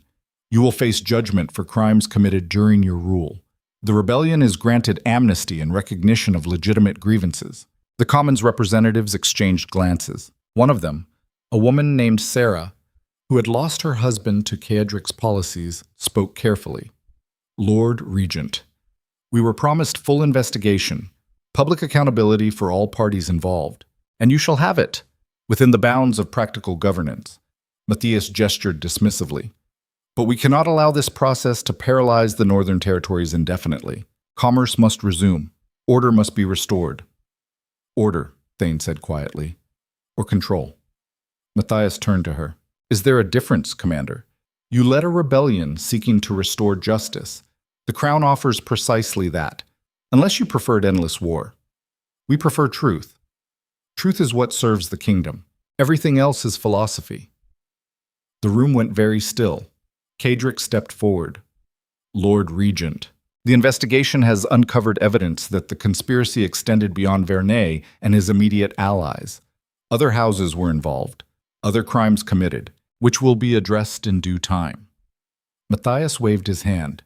But the Crown cannot expose every flaw in the nobility without destabilizing the entire realm. Some truths are too expensive to speak aloud. So we bury them. We prioritize. The guilty parties most directly responsible will face punishment. The system itself will be quietly reformed. This is how governance actually works, Your Grace. Surely you understand. Cadric understood perfectly. The king would execute Vernay and a handful of conspirators. Cadric would face trial with predetermined outcomes. The Commons would receive symbolic reforms, and the underlying corruption would continue untouched, exactly as he had suspected last night. Matthias addressed the entire assembly. I will personally oversee the remaining proceedings. Testimonies will be expedited. Judgments will be rendered within 2 weeks. His Majesty expects cooperation from all parties. He looked directly at Thane. The rebellion is over, Commander. You may choose to be remembered as heroes who brought justice, or as obstacles who prolonged suffering. I trust you will choose wisely. Thane's jaw tightened, but she said nothing. The assembly was dismissed. As people filed out, Alara caught Cadric's arm. He is going to control everything. Yes. Can we stop him? No. He has royal authority and military force. We have moral position and documented evidence. Guess which one matters more? So we just surrender. We adapt. Again. To what purpose? Survival. What else remains? She looked at him with something like disappointment. You were supposed to be different. I was supposed to be honest, not magical. There is a difference. That night, Matthias summoned Cadric to a private meeting in what had been the Duke's own study. The symbolism was not subtle. The Lord Regent sat behind Cadric's desk, reviewing documents with casual authority. Sit, Your Grace. Cadric sat. Matthias continued reading for a full minute before looking up. You have created quite the mess. I exposed corruption. You destabilized a territory, armed a rebellion, and forced the Crown to intervene in what should have been internal, noble affairs. Vernay was planning to overthrow royal authority. Vernay was a useful idiot whose conspiracy was identified and monitored from the beginning. The words hung in the air. Cadric felt the ground shift beneath him. You knew. Of course we knew. The Crown has agents in every noble house. Vernay's plot was detected within weeks of its inception. Then why allow it to continue? Matthias set down his papers and folded his hands, because it served multiple purposes. Vernay and his allies were becoming too powerful, too independent. They needed to be eliminated, but doing so openly would have sparked civil war. Your rebellion provided perfect cover. You used us. We facilitated natural consequences. There is a difference. Cadric's mind raced through implications. The garrison surrender. Too convenient. We ensured certain commanders received very generous offers. Alara reaching the capital safely.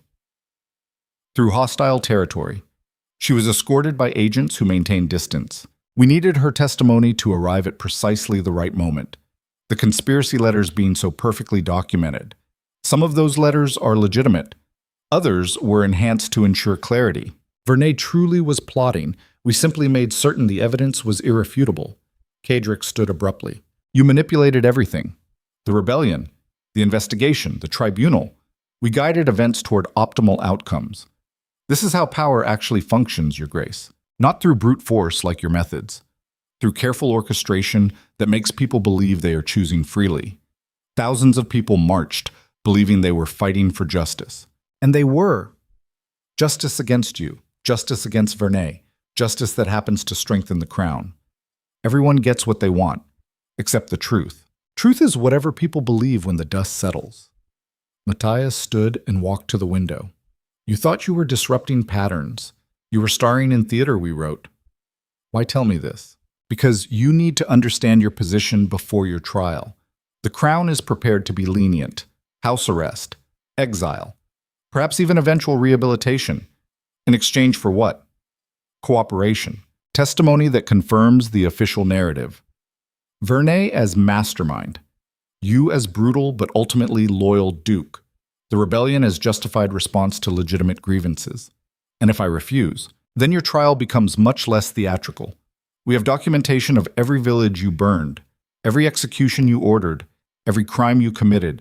You will hang, and history will remember you as the tyrant who got exactly what he deserved. Kadrick looked at this man who had orchestrated everything, who had turned real suffering into political advantage, who represented power in its purest, most efficient form. You are worse than I ever was. Matthias smiled. No, Your Grace, I am simply better at it.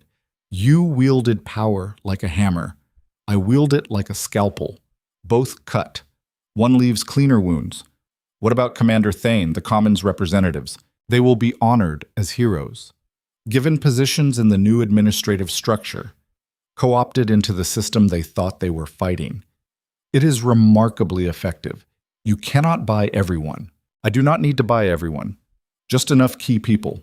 The rest will follow because humans prefer certainty over chaos. Kadrick felt exhaustion deeper than physical tiredness. The exhaustion that came from finally understanding how completely he had been outmaneuvered. When is my trial? 3 days. I suggest you prepare appropriate testimony. And if I tell everyone about this conversation, who would believe you? A disgraced duke claiming the crown orchestrated his downfall. It sounds like desperate conspiracy theory. Besides, I will simply deny it. My word against yours. Guess who wins that contest? Matthias walked to the door, then paused. For what it is worth, Your Grace, you genuinely did expose real corruption. Vernay truly did commit treason. Your confession truly did require courage. None of it was entirely false. It just served purposes larger than your understanding. That is supposed to comfort me. It is supposed to educate you. Power is not about good versus evil. It is about effective versus wasteful. You are wasteful. We are effective. He left. Kadrick stood alone in his former study, surrounded by books and maps and the accumulated symbols of authority he thought he had understood. He had been so focused on surviving noble conspiracy that he never considered the crown itself as player. Never imagined that royal authority might be sophisticated enough to manipulate everyone simultaneously. Vernay had been a pawn. The rebellion had been a tool. And Kadrick himself had been the perfect catalyst to justify crown intervention in northern territories.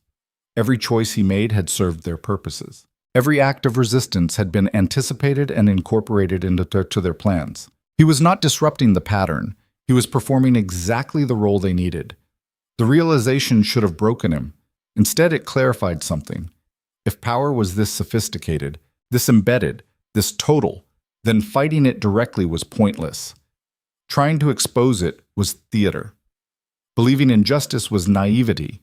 But there was one thing they could not control. What he chose to become in response. Kadrick left the study and found Alara in the documentation chamber, still working through testimony despite the late hour.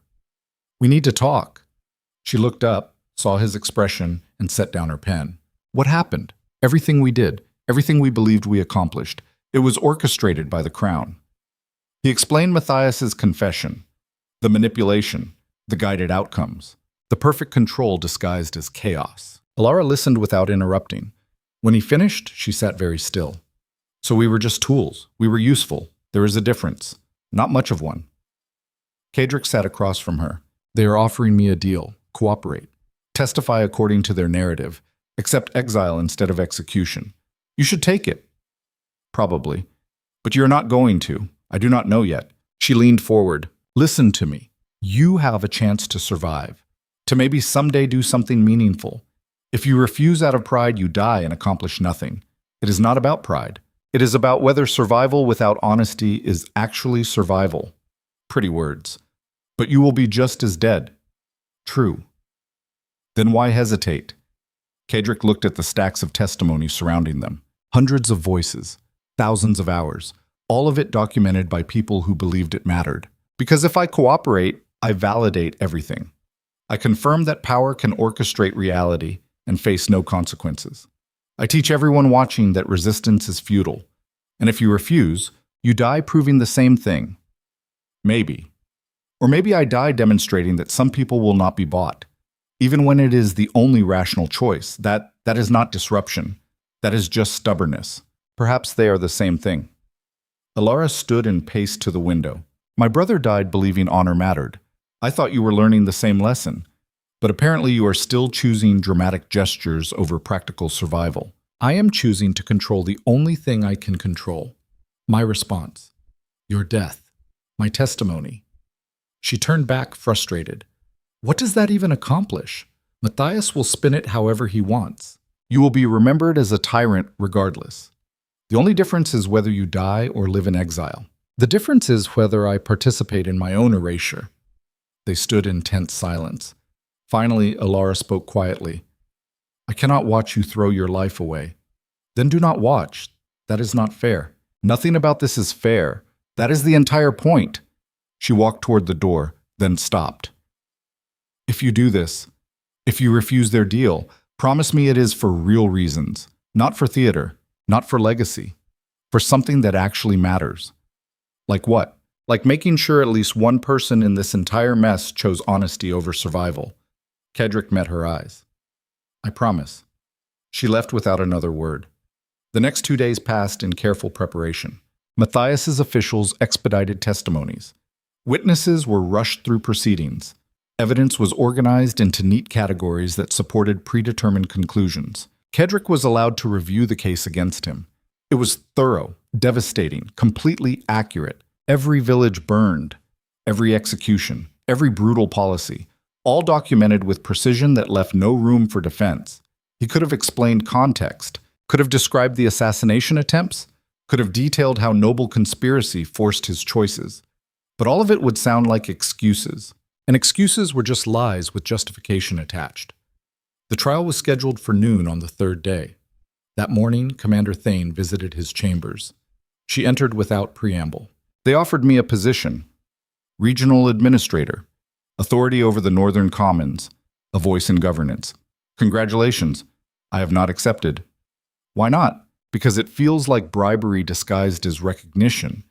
It probably is. Does that make it less valuable? Thane walked to the window and looked out at Thornhaven. I spent 10 years becoming good enough at violence to lead armies. I told myself it was about justice. But really I just wanted someone to hurt the way I hurt. You told me this before. I am telling you again because I finally understand what I was actually fighting. Not nobility, not tyranny. The illusion that individuals matter more than systems. And now you believe they do not. Now I believe fighting systems directly is suicide. But accepting positions within them might allow gradual change. So you're going to cooperate. I am going to survive. And try to make survival mean something. Kadric nodded slowly. That is probably the right choice. But not yours. No. Why not? Because you still have something worth surviving for. People who followed you. Lives you might improve. I have nothing except the question of whether I die honestly or die eventually after cooperating. She turned from the window. They will execute you. Probably. And you prefer that to exile. I prefer controlling my final testimony to letting them script it. That is insane. It is consistent. Thane studied his face for a long moment. Your sister would have told you this was stupid. My sister would have understood that sometimes stupid is the only thing that cannot be co-opted. She walked to the door, paused. For what it is worth, Your Grace, you were exactly as terrible as they said, but you were also more honest than any noble I have met. Not sure that qualifies as compliment. It was not meant to. She left. Noon arrived with cold sunlight cutting through high windows.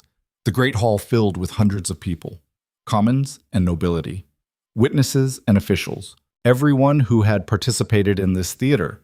Lord Regent Matthias presided from the central dais. The royal guards lined the walls.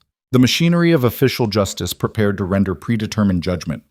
Cedric was brought forward in chains, symbolic, unnecessary, but visually satisfying for audiences. Matthias addressed the assembly.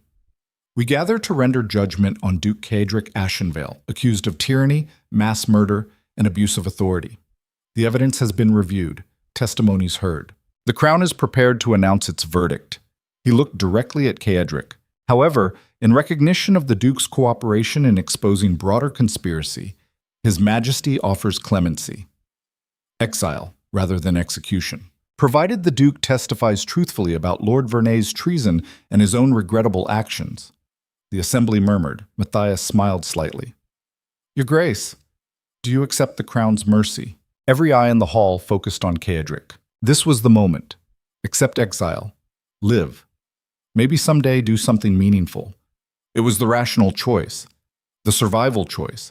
The choice any sane person would make. Cedric looked at Matthias. At the guards. At the assembled crowd. At Alara standing in the back with tears already forming. At Commander Thane, who had chosen practical survival. At the Commons representatives, who would take their positions and try to change systems from within. At all the people who had believed this mattered. He took a breath. No. The hall went silent. Matthias leaned forward slightly. No, I do not accept your mercy. I do not accept your narrative. And I will not participate in theater designed to validate Crown manipulation. Dangerous ground, Your Grace. Honest ground, Lord Regent. Cedric turned to address the entire assembly. Everything that happened in the Northern Territories was orchestrated by the Crown. Vernay's conspiracy was monitored from the beginning. The rebellion was guided toward useful outcomes. My exposure of corruption was facilitated to justify royal intervention. Matthias stood. These are the desperate lies of a man facing execution. Are they? Cedric looked at the Lord Regent. Then explain how Alara traveled 3 days through hostile territory without incident. Explain how the garrison surrendered with such convenient timing. Explain how every piece of evidence surfaced exactly when needed to support Crown interests. Coincidence and competent investigation, or sophisticated manipulation. Cedric addressed the crowd again. I am guilty of every crime charged, every village burned, every person executed, all true. But do not mistake my guilt for proof that this process represents justice. The assembly erupted in confusion. Guards moved toward Cedric, but Matthias raised his hand. Let him speak. Let everyone hear how a tyrant blames others for his choices. I am not blaming anyone. I am naming reality. Cedric's voice carried across the hall. Power is not simple. The Crown did not create my crimes, but they used them, guided them, turned real suffering into political advantage. He looked at the Commons representatives. You marched believing you were fighting for justice. You were. But you were also being used to eliminate problematic nobles while strengthening royal control. Both things are true simultaneously. One of the representatives, a young man named Thomas, stepped forward. If what you say is true, what do we do? Cedric met his eyes. Exactly what you are doing. Take positions. Change systems from within. But do it knowing that power will try to co-opt you at every step. The question is whether you let it. Matthias's voice cut through. Enough. Your Grace has refused mercy and instead chosen to spread conspiracy theories. The Crown's judgment is clear. Death by hanging at dawn tomorrow. The pronouncement echoed through the hall. But Cedric was not finished. Before I die, I want everyone here to understand one thing. Power in its most sophisticated form does not fight resistance. It absorbs it, turns it into theater, makes rebellion serve the status quo. He looked directly at Matthias. You cannot disrupt this by being more violent. You cannot expose it by shouting louder. The only disruption is refusing to be absorbed, refusing to let power script your final statement. This is your final statement, Matthias said coldly. No. Cedric smiled slightly. My final statement is refusing to give you the cooperative testimony you wanted. My final statement is dying without validating your narrative. My final statement is making you execute someone who could have been useful. That is not disruption. That is waste. Perhaps. But it is waste you cannot spin into advantage. That has to count for something. Matthias gestured to the guards. Remove him. As they dragged Cedric toward the doors, he saw Alara's face, tears streaming, expression broken. He saw Thane's quiet nod of understanding. He saw the Commons representatives absorbing his words, processing implications. He saw the entire assembly trying to reconcile his crimes with his final refusal to cooperate, and he saw Matthias's face, showing the first genuine emotion of the entire proceedings. Frustration. Because Cedric had finally done something they had not anticipated. He had turned his own execution into a question rather than an answer. That night in his cell, Alara came to say goodbye. She stood outside the bars, not speaking at first. Finally, "You are really going to do this?" "Yes." "I wish I understood why. Because if everyone who sees the pattern just accepts it or joins it, the pattern never changes. And your death changes it. Probably not. But it adds complexity, makes the narrative messy, forces people to think rather than just accept. That is a terrible reason to die." "Maybe, but it is my reason, which makes it the only one that matters." She wiped her eyes. "I'm going to keep working, keep documenting, keep pushing for real accountability even knowing the system is rigged." "Good. Your death will not have meant anything if I stop.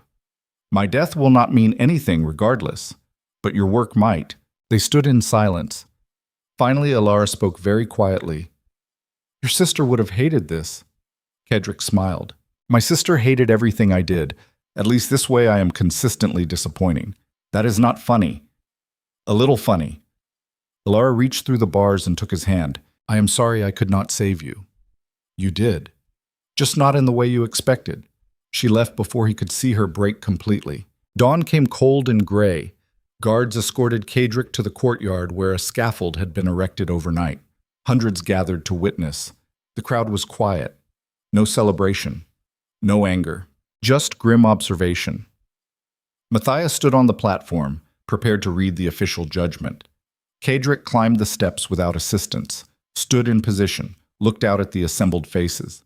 Lord Regent Matthias began the formal pronouncement. Crimes, judgment, authority of the crown. But Cedric was not listening. He was watching the crowd, seeing how they absorbed this, what questions formed behind their eyes, whether his refusal to cooperate would plant seeds of doubt that might grow into something beyond his understanding. Probably not. Power was too sophisticated, too embedded, too total. But he had chosen the only move they could not fully control. Honest refusal. Without theater. Without grand statements. Just simple rejection of their script. The hangman placed the rope. Matthias finished reading. Cedric took a breath and discovered he was not afraid. Not because he was brave, but because fear required believing survival mattered more than honesty. And he had finally stopped believing that. The floor dropped. Everything ended. But in the crowd, seeds were planted. Questions formed. And power discovered that sometimes the most disruptive force was not violence or exposure, but simple refusal to participate in one's own erasure, even when refusal cost everything. The rope snapped, not metaphorically, not symbolically.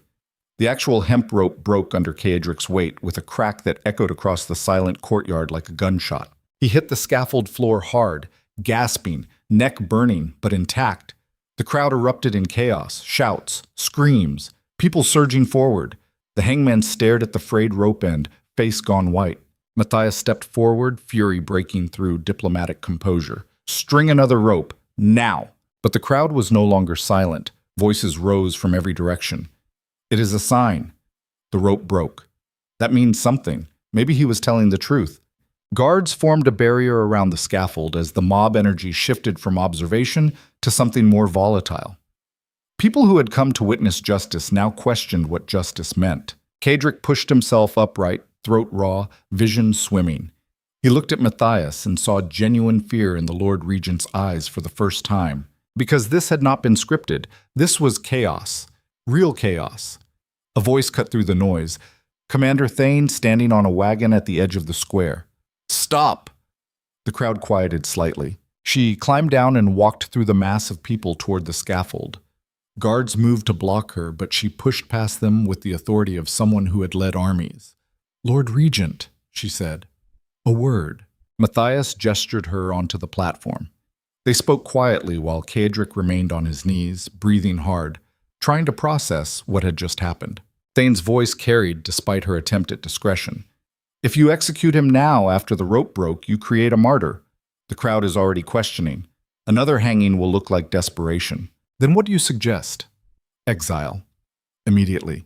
Send him so far away he becomes irrelevant." He refused exile. "Offer it again.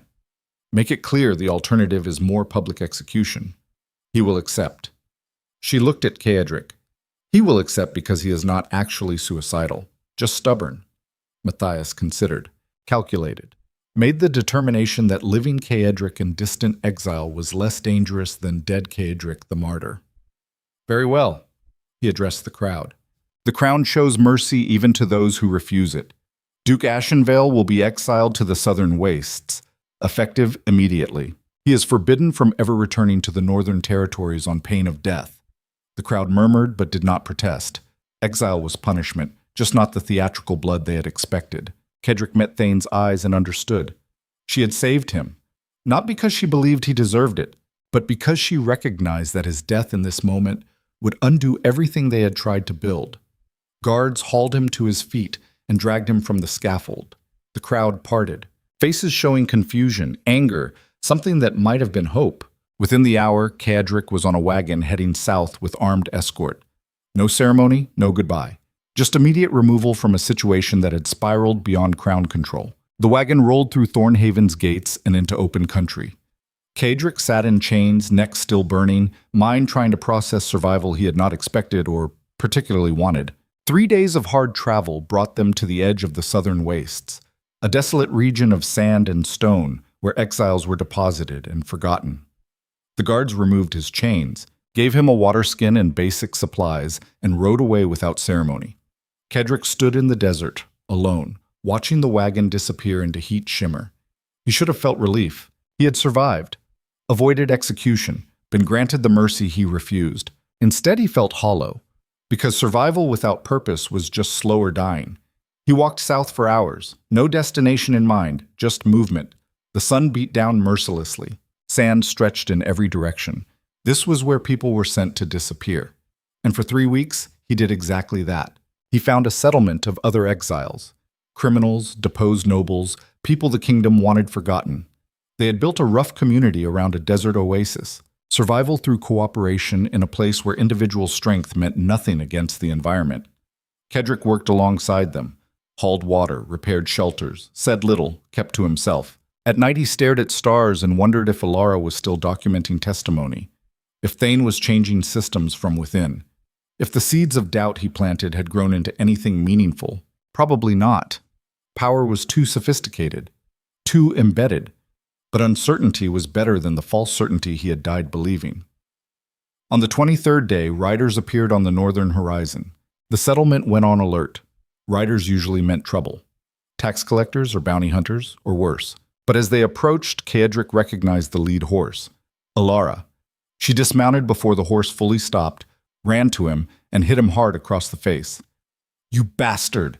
You absolute bastard!" Cedric touched his jaw. "Good to see you too. You were supposed to die. You were supposed to make a statement. Instead, you accepted exile and disappeared like a coward." "The rope broke. I know the rope broke. Everyone knows. It is all anyone talks about. The Duke whose execution failed. The sign from fate. The mysterious intervention. It was hemp failure, not divine intervention. Tell that to the 1,000 people who now believe you were chosen for something." Cedric stared at her. "What are you talking about?" Alara gestured to the other riders. 5 people dismounted. Commons representatives. Former rebels. People who should have been absorbed into the new administrative structure. "We left," one of them said. "A woman named Sarah. After your execution failed, everything changed. The crown tried to control the narrative, but could not. Too many people asking questions. Too many inconsistencies." "What kind of questions? Why the rope broke? Why you were exiled instead of executed a second time? Why Matthias seemed so desperate to remove you immediately? Those are not revolutionary questions. No, but they led to revolutionary thinking. People started examining Crown involvement more carefully, started connecting threads you identified, started resisting absorption into the new structure. Alara stepped closer. Within a week, half the Commons representatives resigned their positions, refused to be co-opted, started organizing independent oversight of the tribunal outcomes. That is suicide. Probably. But it is their choice. And you? I kept documenting, kept pushing, until Matthias tried to have me arrested for sedition. So you ran. So I led everyone who was not willing to be controlled into the desert to find the one person who refused to participate in his own erasure. Kedrick looked at these people, exhausted, determined, foolish enough to believe resistance meant something. What exactly do you think I can do from exile? Lead, Sarah said simply. You were terrible at ruling, but your final refusal showed people that power can be resisted, that individuals matter, that choosing honesty over survival is possible. I was trying to die, not inspire revolution. Intentions do not matter. Outcomes matter. And the outcome is that people are ready to fight, really fight, not the manipulated rebellion, genuine resistance to crown control. Kedrick sat down heavily in the sand. You want me to lead an army against the crown? From exile, with no resources, no support, no chance of success. Yes, that is insane, completely. I will probably get everyone killed. Probably. He looked at Alara. You agree with this? She knelt beside him. I watched you choose death over cooperation. That changed something in me, made me understand that survival is not the highest value. Truth is, freedom is. The ability to choose who you become matters more than breathing. Those are pretty words. They do not win wars. No, but they make wars worth fighting. Kedrick closed his eyes, felt the desert wind, heard the determination in these people's voices, recognized the same stubborn refusal to accept predetermined outcomes that had driven his own final choice. He had survived when he tried to die. Now these people wanted him to lead when he had nothing to offer except the certainty of failure. The pattern was repeating. Power orchestrating. People being used. Cycles continuing. Unless someone broke it for real this time. He opened his eyes. How many people are we talking about? Maybe 2,000, Sarah said. Scattered across the southern territories. Exiles. Resistors. People the crown cannot control through absorption. 2,000 untrained civilians against the royal army. Yes. We will be slaughtered. Probably. Then why fight? Because if we do not, nothing changes. The crown consolidates power. Resistance becomes impossible. The pattern becomes permanent. Kedrick stood slowly. I am not a hero.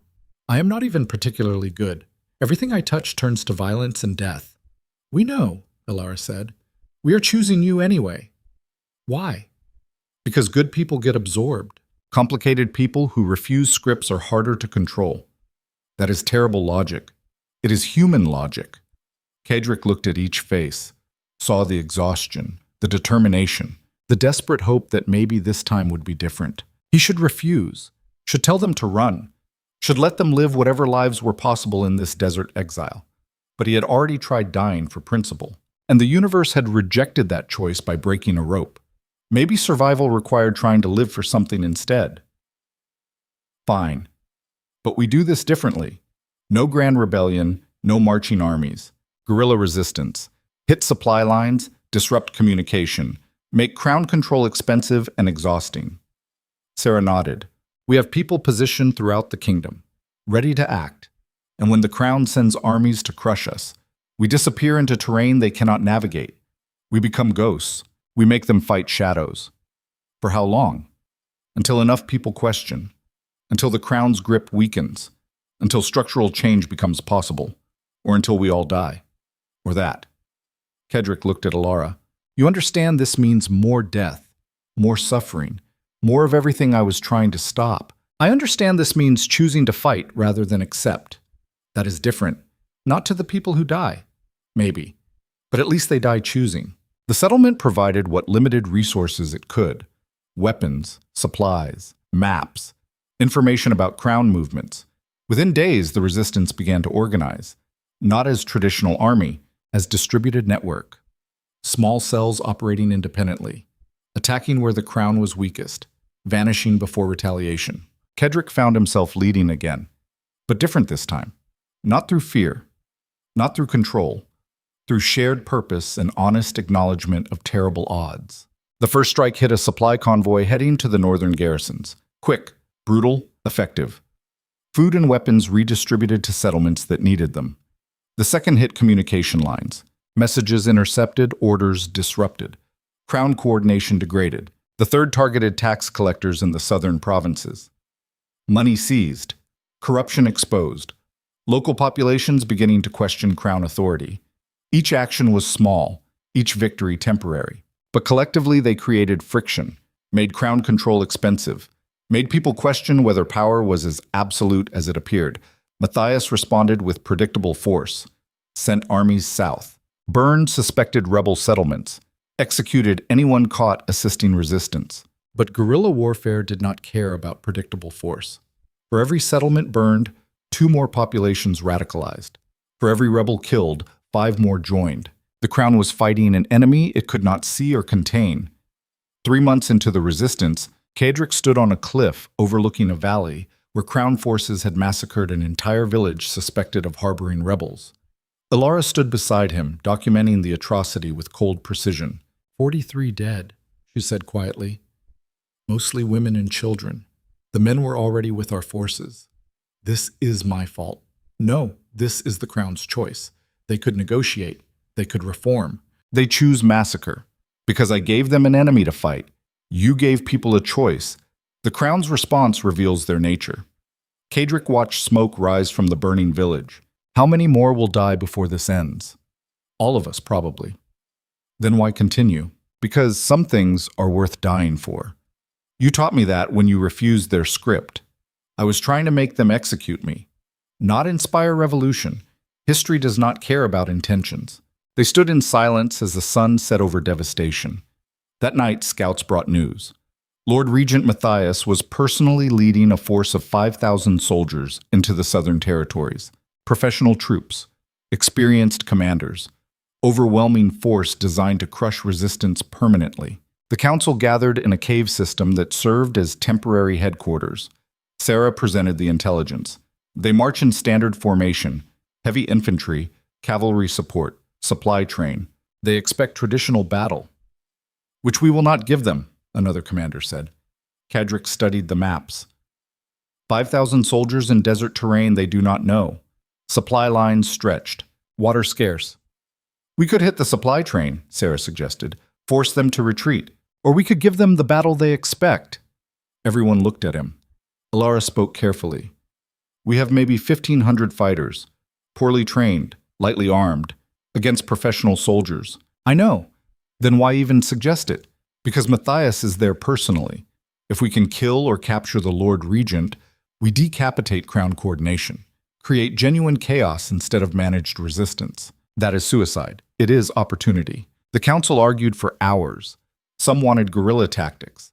Others saw the logic of targeting leadership. Most just wanted to survive another day. Finally, Kedrick made the decision. We fight. Not because we can win, because this is the moment where we choose what we are. Shadows hiding in caves, or people willing to face power directly, even if it kills us, especially if it kills us. Because that choice is ours. The vote was close, but it passed. They had 3 days to prepare for battle they would almost certainly lose. Kedrick spent those days not planning tactics, planning meaning. He gathered every fighter and spoke honestly. Most of you will die. I cannot promise victory, cannot promise survival, can only promise that your choice to stand here matters. He paused. The crown wants you to believe individuals are powerless, that resistance is futile, that accepting their script is the only rational choice. Your presence here proves that lie. A young fighter, barely 16, raised his hand. What if we lose? We will lose, Kedrick said, militarily, but we will win the larger war. Because every person who dies fighting creates questions the crown cannot answer, creates doubt in their soldiers, creates possibilities for future resistance. So we are just martyrs. You are proof that power is not absolute, that humans can choose honesty over survival, that patterns can be disrupted even if the cost is everything. The fighters absorbed this. Some looked terrified, some determined, most just human. Alara found him that night, staring at maps he had long since memorized. "You do not have to do this," she said. "Yes, I do." "Why?" "Because I tried ruling through fear and created hell. Tried dying for principle and survived. Now I need to try fighting for something that might outlast me. You sound like you have accepted death. I have accepted uncertainty. That is different." She sat beside him. "If we survive this, we will not." "If we survive," she insisted, "what then?" Kedrick looked at her, really looked, saw the woman who had walked into his council chamber with news of rebellion, who had convinced him that walking into enemy camps was better than passive martyrdom, who had documented truth when everyone else chose comfortable lies. "If we survive," he said quietly, "I would like to try being someone other than a duke or exile or rebel, just a person who made terrible choices and tried to become better." That sounds nice. It sounds impossible. But so did this. He gestured at the cave filled with fighters preparing to face overwhelming odds. They sat in silence until dawn. The armies met in a valley where desert gave way to rocky terrain. Crown forces formed traditional battle lines. Infantry center, cavalry flanks, archers rear. Professional. Disciplined. Overwhelming. The resistance had no formation, just clusters of people armed with whatever they could carry. Farmers beside exiles. Former rebels beside criminals, united only by refusal to accept predetermined outcomes. Matthias himself rode to the front, armor polished, banner flying, the physical embodiment of crown authority. He called across the battlefield, "Duke Ashenvale, you have one chance to surrender. Lay down weapons. Disperse. I will show mercy to those who submit." Kedrick walked forward until he stood in the space between armies. "Your mercy is control disguised as kindness. We choose neither. Then you choose death. We choose honesty. There is a difference." Matthias smiled coldly. "Pretty words will not stop steel." "No, but they give steel meaning." The Lord Regent raised his hand. Archers knocked arrows. Cavalry prepared to charge. "This is your final chance." Kedrick looked back at his forces, saw Alara, saw Sarah, saw the young fighter, barely 16, saw all the faces that had chosen this impossibility. He turned back to Matthias. "We are ready, so be it." The hand dropped. Arrows filled the sky. The world exploded into violence. Kedrick ran back toward his lines as the first volley fell. Arrows struck dirt, struck shields, struck flesh. People screamed, people fell, but they did not run. The resistance surged forward, not because they had tactics, but because charging was better than standing still while death rained down. The armies collided in chaos, steel on steel, screaming, blood, the brutal reality of humans trying to kill each other. Kedrick fought with the muscle memory of someone who had survived assassination attempts. Fast, brutal, efficient, but around him fighters fell, overwhelmed, outmatched, dying. Alara appeared beside him, sword in hand despite having no training. "We need to fall back. No retreat. If we run, they will hunt us forever. Then we die here. Then we die making them pay for every inch." The crowned cavalry smashed into the resistance flank. Bodies flew. Lines collapsed. The professional soldiers doing what they were trained to do. Kedrick saw Sarah go down under horse hooves. Saw the young fighter, barely 16, take an arrow through the chest. Saw his forces being systematically destroyed. But they kept fighting, because this was the choice. Honest resistance even when futile. He pushed toward where Matthias commanded from horseback. If he could reach the Lord Regent, if he could create genuine chaos in crown leadership, a slim chance. Probably impossible, but slim chances were all that remained. Crown soldiers blocked his path. He cut through them with desperate violence. Alara fought beside him, clumsy but determined. They were 20 yards from Matthias when the Lord Regent noticed. Archers swiveled, drew, fired. Kedrick dove left, felt something punch through his shoulder, hot, sharp. Arrow. He rolled, came up, kept moving. Alara screamed. He turned, saw her on the ground, arrow through her leg.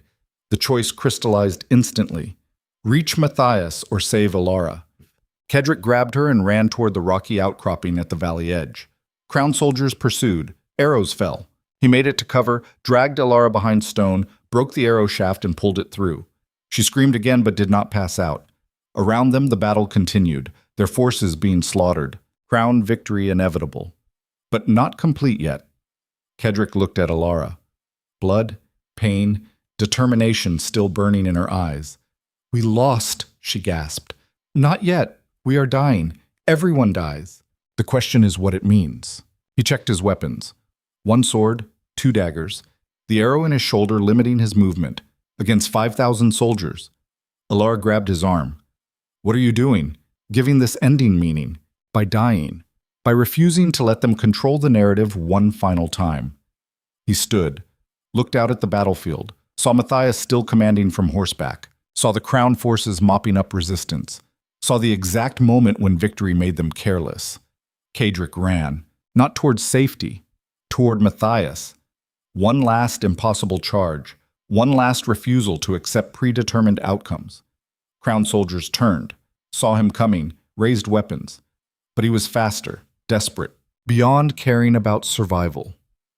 He cut through the first line, then the second, moving with the clarity that came from having nothing left to lose except the choice of how to lose it. Matthias saw him finally, turned his horse, drew his sword. They met in the center of carnage. Steel crashed against steel. Kedrick fought with everything that remained. Matthias fought with professional skill and the certainty of overwhelming advantage.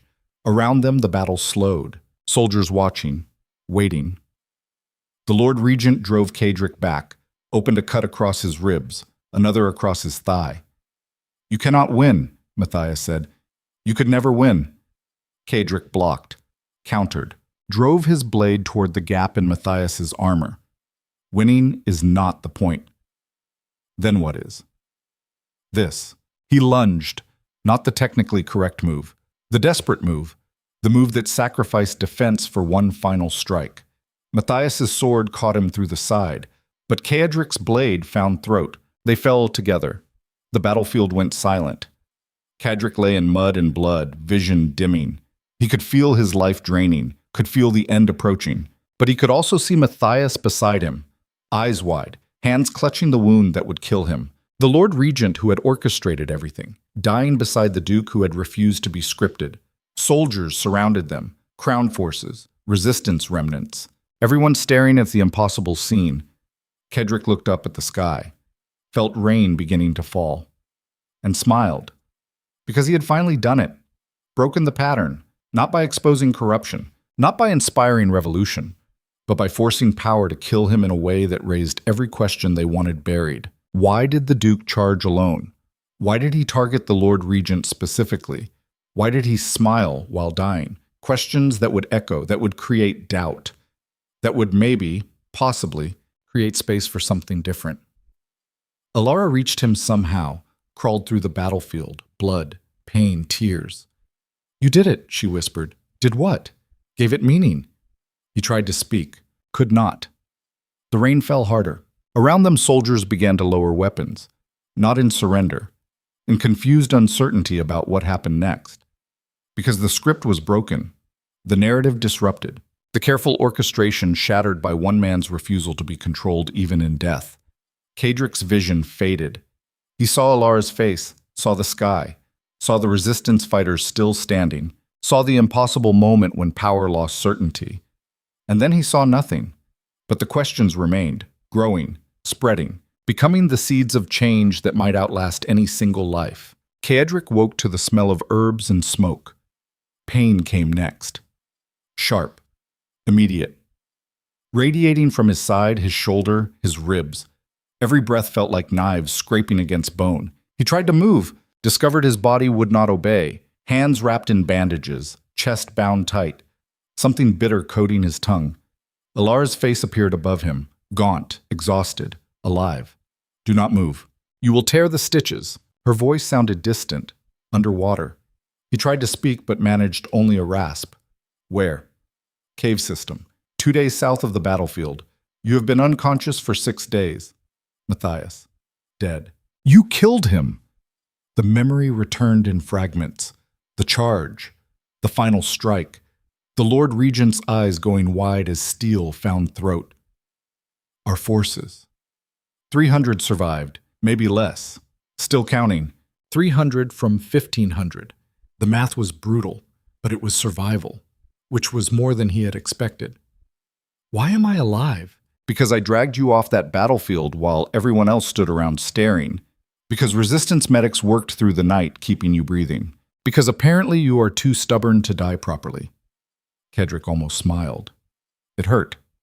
You should have left me. Probably. But I am demonstrably terrible at rational decisions. She held water to his lips. He drank. It tasted like blood and bitterness. What happened after? Chaos. The Crown Forces lost command structure when Matthias died. Their officers argued about whether to pursue or retreat. We disappeared during the confusion. And now the kingdom is falling apart. 3 noble houses declared independence.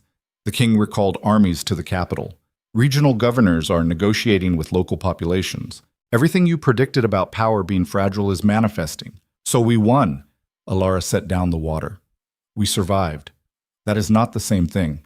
She left him to rest. He stared at the cave ceiling and tried to process survival he had not planned for, had not wanted, had explicitly tried to avoid, but the universe kept rejecting his attempts to control even his own death. Recovery was slow, brutal. Physical therapy that felt like torture, learning to move again, to breathe without agony, to accept that his body had limits he could no longer ignore. Other survivors visited. Sarah, who had somehow survived being trampled. The young fighter, barely 16, who had taken an arrow but lived. People who had chosen impossible odds and emerged broken but breathing. They told stories while he healed, about the battle, about how crowned soldiers had hesitated when Matthias fell, about the questions spreading through the kingdom.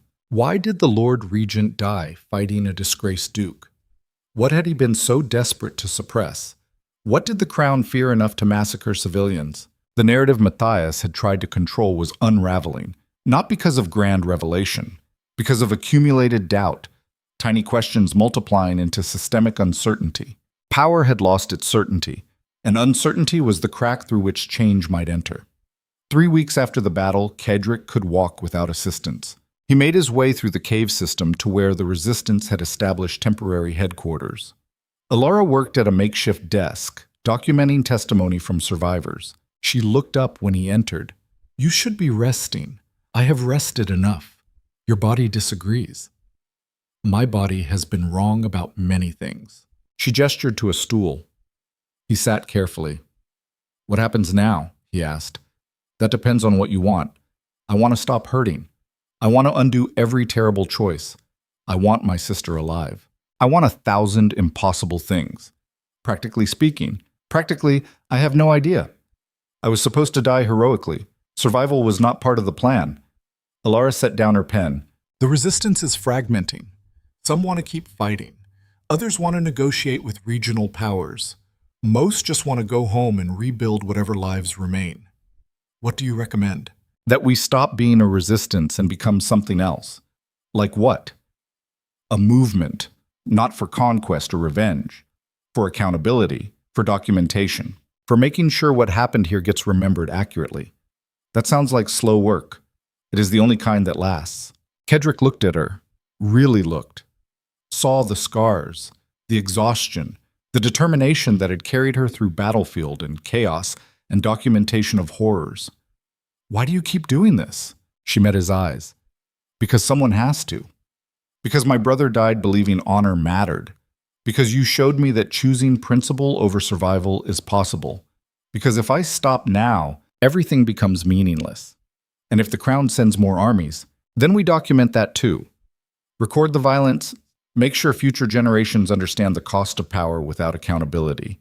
You are talking about becoming historians, not warriors. I am talking about becoming witnesses.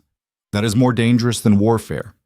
Kedrick absorbed this, the shift from fighting power to recording it, from trying to destroy systems to making systems visible. It was not what he had imagined, but imagination had proven unreliable. Count me in. The work began slowly. Survivors spread across the kingdom, documenting what had happened. Not just the battle, everything. The conspiracy, the manipulation, the crown's orchestration, the cost in human lives.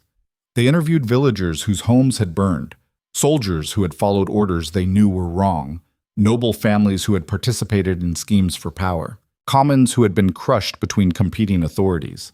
Every testimony was recorded, cross-referenced, verified where possible.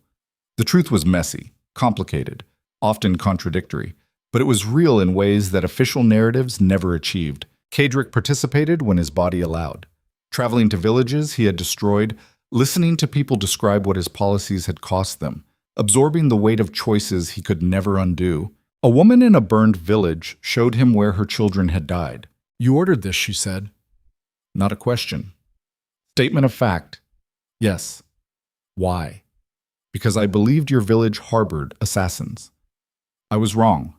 That does not bring them back. No, nothing brings them back. She studied his face, saw the scars, the exhaustion, the genuine acknowledgement of irreversible harm. What am I supposed to do with your guilt? Whatever serves you. I cannot prescribe healing. Do you expect forgiveness? No. I expect you to hate me. You have earned that right. She was quiet for a long moment. I do hate you, but I also see that you know what you did. That is more than most nobles bother with. It is not enough. No, but it is something. She returned to her rebuilt home. Kadrick stood in the ruins and let the weight settle deeper into his bones. This was the real cost, not death, living with what he had done and who he had been. Months passed. The documentation project grew. Other survivors joined. Former enemies contributed testimony. The archive expanded into thousands of accounts. Regional powers began negotiating new governance structures. Some incorporated accountability measures. Others returned to familiar authoritarianism. Change was uneven, imperfect, human. But questions remained embedded in the kingdom's consciousness. Questions that made absolute power more difficult to maintain. One evening, Kadrick sat with Alara on a cliff overlooking the southern wastes where he had first been exiled. The documentation is working, she said. People are using it to resist local tyranny, to hold leaders accountable, to remember that power is not inevitable. That is something. It is more than something. It is structural change disguised as memory. He looked at her profile against the sunset. You were right. About everything. About choosing honesty. About documentation mattering. About survival serving larger purposes. I was lucky. And you were stubborn. Those things aligned. She leaned against him carefully. Both still healing. Both probably always healing. What do you think about when you look back at Thornhaven? She asked. I think about Lysa reading poetry by the eastern windows. About becoming a monster to protect something I loved. About how fear turned me into exactly what I was afraid of. Do you regret it? Every moment. But regret does not undo. It just teaches. What did it teach you? That power without accountability becomes poison. That survival without purpose is just slower dying. That humans are capable of terrible things when they believe the alternative is worse. He paused. And that choosing to face consequences matters more than avoiding them, even when facing them costs everything. Alara was quiet. You are different now. From when I first met you, less angry, more tired, probably wiser, definitely more scarred. Do you think you are better? Kadrick considered. I think I am more honest, which is not the same as better, just more aligned with what I actually believe versus what I thought I needed to be. That sounds like progress, or acceptance. Hard to tell the difference sometimes. They sat in comfortable silence as darkness fell. Somewhere in the kingdom, people used documentation to resist injustice. Somewhere else, power reasserted itself through familiar patterns. The cycle continued, but with more friction, more questions, more possibility. A year after the battle, the resistance officially dissolved. People returned to whatever lives they could rebuild. The documentation archive was distributed to multiple locations. Made public, made undeniable. Kadrick and Alara remained in the southern territories, built a small settlement for others who could not return home, created a community based on mutual acknowledgement of complicated pasts and uncertain futures. They worked the land, taught children, documented new testimonies as people found them. It was quiet work, unglamorous, the opposite of ruling through fear or dying for principle, but it was honest, and honesty had become the only value Kadrick trusted. One afternoon, a writer arrived from the capital, young, official, carrying sealed correspondence. Alara accepted it and read quickly. Her expression shifted. What is it? Kadrick asked. A summons? The new king wants to meet with you. Why? Apparently, he is establishing a truth and reconciliation process. Wants input from people who participated in the documentation project. That sounds like political theater. Probably. But it is also opportunity. I am done with politics. No one is done with politics. We just choose which parts to engage. Kedrick looked at the letter, saw the royal seal, felt the familiar weight of power trying to absorb resistance. But he also saw the possibility that maybe the questions they had planted were bearing fruit, that maybe accountability was becoming systematically embedded rather than individually pursued. He looked at Alara. If we go honestly. No performance, no scripted testimony, just truth. Would you know how to operate any other way at this point? Not anymore. They traveled north. The journey took weeks. Kedrick saw villages he had burned, now rebuilt. Saw people who stared at him with hatred and recognition. Saw the physical evidence of choices that could never be undone. The capital had changed. Graffiti on walls. Public forums where commons challenged nobility. Visible tension between old power structures and emerging accountability measures. The new king was young, perhaps 25. Earnest in ways that made Kedrick suspicious, but also hopeful. They met in a council chamber rather than throne room. Informal. Deliberate rejection of traditional power symbols. Duke Ashenvale, the king said, though I understand you no longer use that title. I prefer Kedrick. Titles remind me of who I was. And who were you? A man who believed survival required brutality, who destroyed villages to prevent assassination, who became the monster he feared. The king absorbed this without flinching. I have read your documentation, every testimony you collected. It is devastating. It is true. Truth often is. The king gestured to chairs. That is why I asked you here. The kingdom is trying to establish new governance, more accountability, more commons representation. But we lack framework. You have spent years documenting what does not work. I want to know what might. Kedrick sat carefully. His body still hurt when weather changed. Probably always would. I am not an expert on good governance. I am an expert on failure. Failure is more instructive than success. Success hides its costs. Failure reveals everything. Alara spoke for the first time. Your Majesty, any system you create will fail if it depends on individual virtue rather than structural accountability. People are not good or bad. They're human. Systems must account for that. The king nodded, which is why I want to establish permanent documentation processes, public records, mandatory transparency, commons oversight of noble actions that will face massive resistance from existing power. Yes, which is why I need allies who understand what resistance actually costs. Kedrick studied the young king, saw the determination, also saw the naivety. The belief that good intentions could overcome entrenched interests. He had been that naive once. It had cost thousands of lives. Your Majesty, what you are proposing will fail, not because it is wrong, because power protects itself. Noble houses will sabotage, the wealthy will corrupt. Those invested in old systems will fight change with everything they have. So I should not try. No, you should try knowing it will fail, build redundancy, create multiple paths. Expect betrayal and plan for it. Success is not creating perfect systems. Success is creating systems that survive their own failures. The king was quiet for a moment. That is bleak. That is realistic. Humans are capable of great courage and terrible cruelty, often simultaneously. Any system that does not account for both will collapse. How did you learn this? By becoming what I hated, by destroying what I loved, by surviving long enough to understand that redemption is not about becoming good. It is about choosing slightly less terrible options until enough slightly less terrible options accumulate into something resembling progress, Alara added quietly, and by documenting everything. Truth does not guarantee justice, but lies guarantee injustice. Creating permanent records makes power more expensive to abuse. The king stood and walked to the window. I inherited a kingdom tearing itself apart. Noble houses declaring independence, commons demanding representation, everything my father built collapsing. I can try to restore old order through force, or try to build something new through cooperation. Both will fail, Kedrick said. The question is which failure teaches the next generation something useful. And you believe documentation is that teaching. I believe visibility is the only check on power that survives individual lifetimes.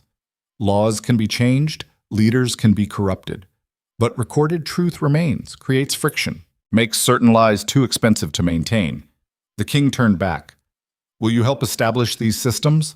Kedrick exchanged glances with Alara. We will advise. We will document. But we will not govern. That is your burden. Why not? Because I spent years wielding power and learned I am terrible at it. My contribution is acknowledging my failures publicly so others might avoid them. That requires courage most people lack. It requires exhaustion most people avoid. There is a difference. They worked with the King's Council for 6 months, establishing documentation processes, training commons representatives, creating frameworks for accountability that might survive political changes. It was frustrating work. Progress measured in tiny increments. Every advance met with resistance from entrenched interests. Every success revealing new complications. But it was also meaningful work, because it was honest work. No illusions about creating utopia, just practical efforts to make power slightly more accountable. During those months, Kedrick walked through the capital at night, saw street corners where he had once ordered executions, saw buildings where he had made decisions that destroyed lives. The city remembered him. People spat when he passed. Others thanked him quietly for his documentation. Most just stared with complicated expressions that reflected complicated truth. One night, he found himself at the memorial garden established for those who died during the rebellions and suppressions. Hundreds of names carved in stone, including Lysa's. He knelt before her name and traced the letters with scarred fingers. I failed you, he said quietly. Became exactly what you feared. Destroyed more than I protected. Lived when I should have died. Survived when you did not. The stone offered no absolution, just cold permanence. But he had not come for absolution. He had come to remember what his choices cost, to carry that weight rather than escaping it. Alara found him there as dawn broke. She sat beside him without speaking.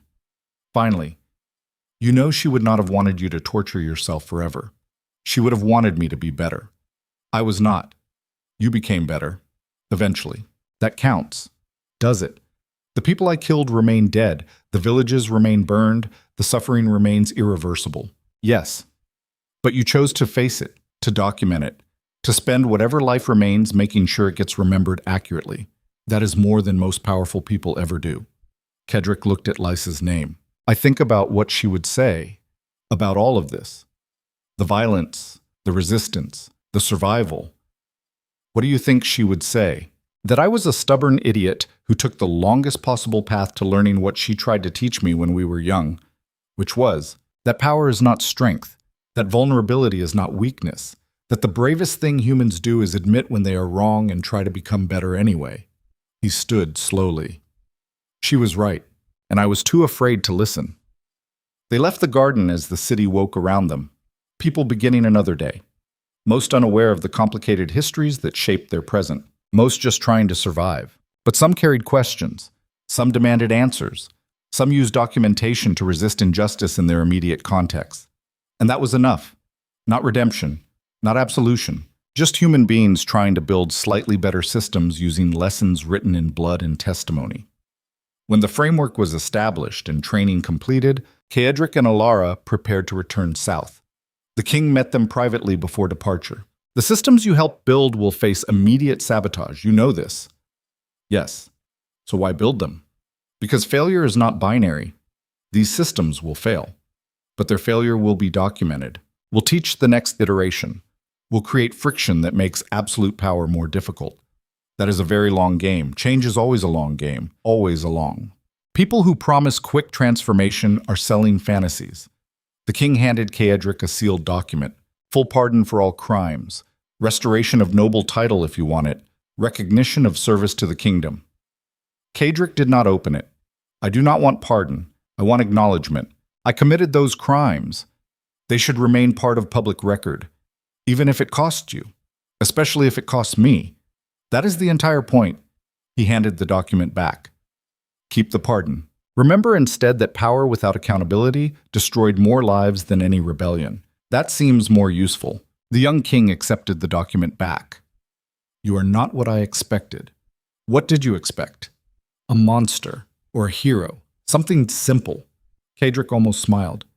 Humans are never simple. We are capable of terrible cruelty and profound courage, often in the same breath. Any governance that forgets that will fail. They departed the capital the next morning. The journey south felt different this time. Lighter, somehow. Not because the weight had lifted, but because Kaedric had stopped trying to escape it. Guilt remained. Regret remained. The knowledge of irreversible harm remained. But so did purpose. The documentation work. The teaching. The quiet labor of building accountability into structures that might outlast individual lifetimes. They reached the southern settlement as autumn turned the desert gold. Children ran to greet them. People they had helped rebuild lives with. Former enemies who had become neighbors. That night, Kedrick and Alara sat outside their small dwelling, watching stars emerge. "Do you think it worked?" she asked. "Everything we did? The resistance, the documentation, the king's reforms? Some of it. Parts will fail. Other parts will survive and teach something useful. That is not a satisfying answer. It is an honest one." She leaned against him, both still scarred, both probably always carrying the weight of what they had survived and caused. "What do you think happens after we are gone? The work continues, or it does not. We will be dead, so it will not be our concern." That is remarkably fatalistic. It is remarkably realistic.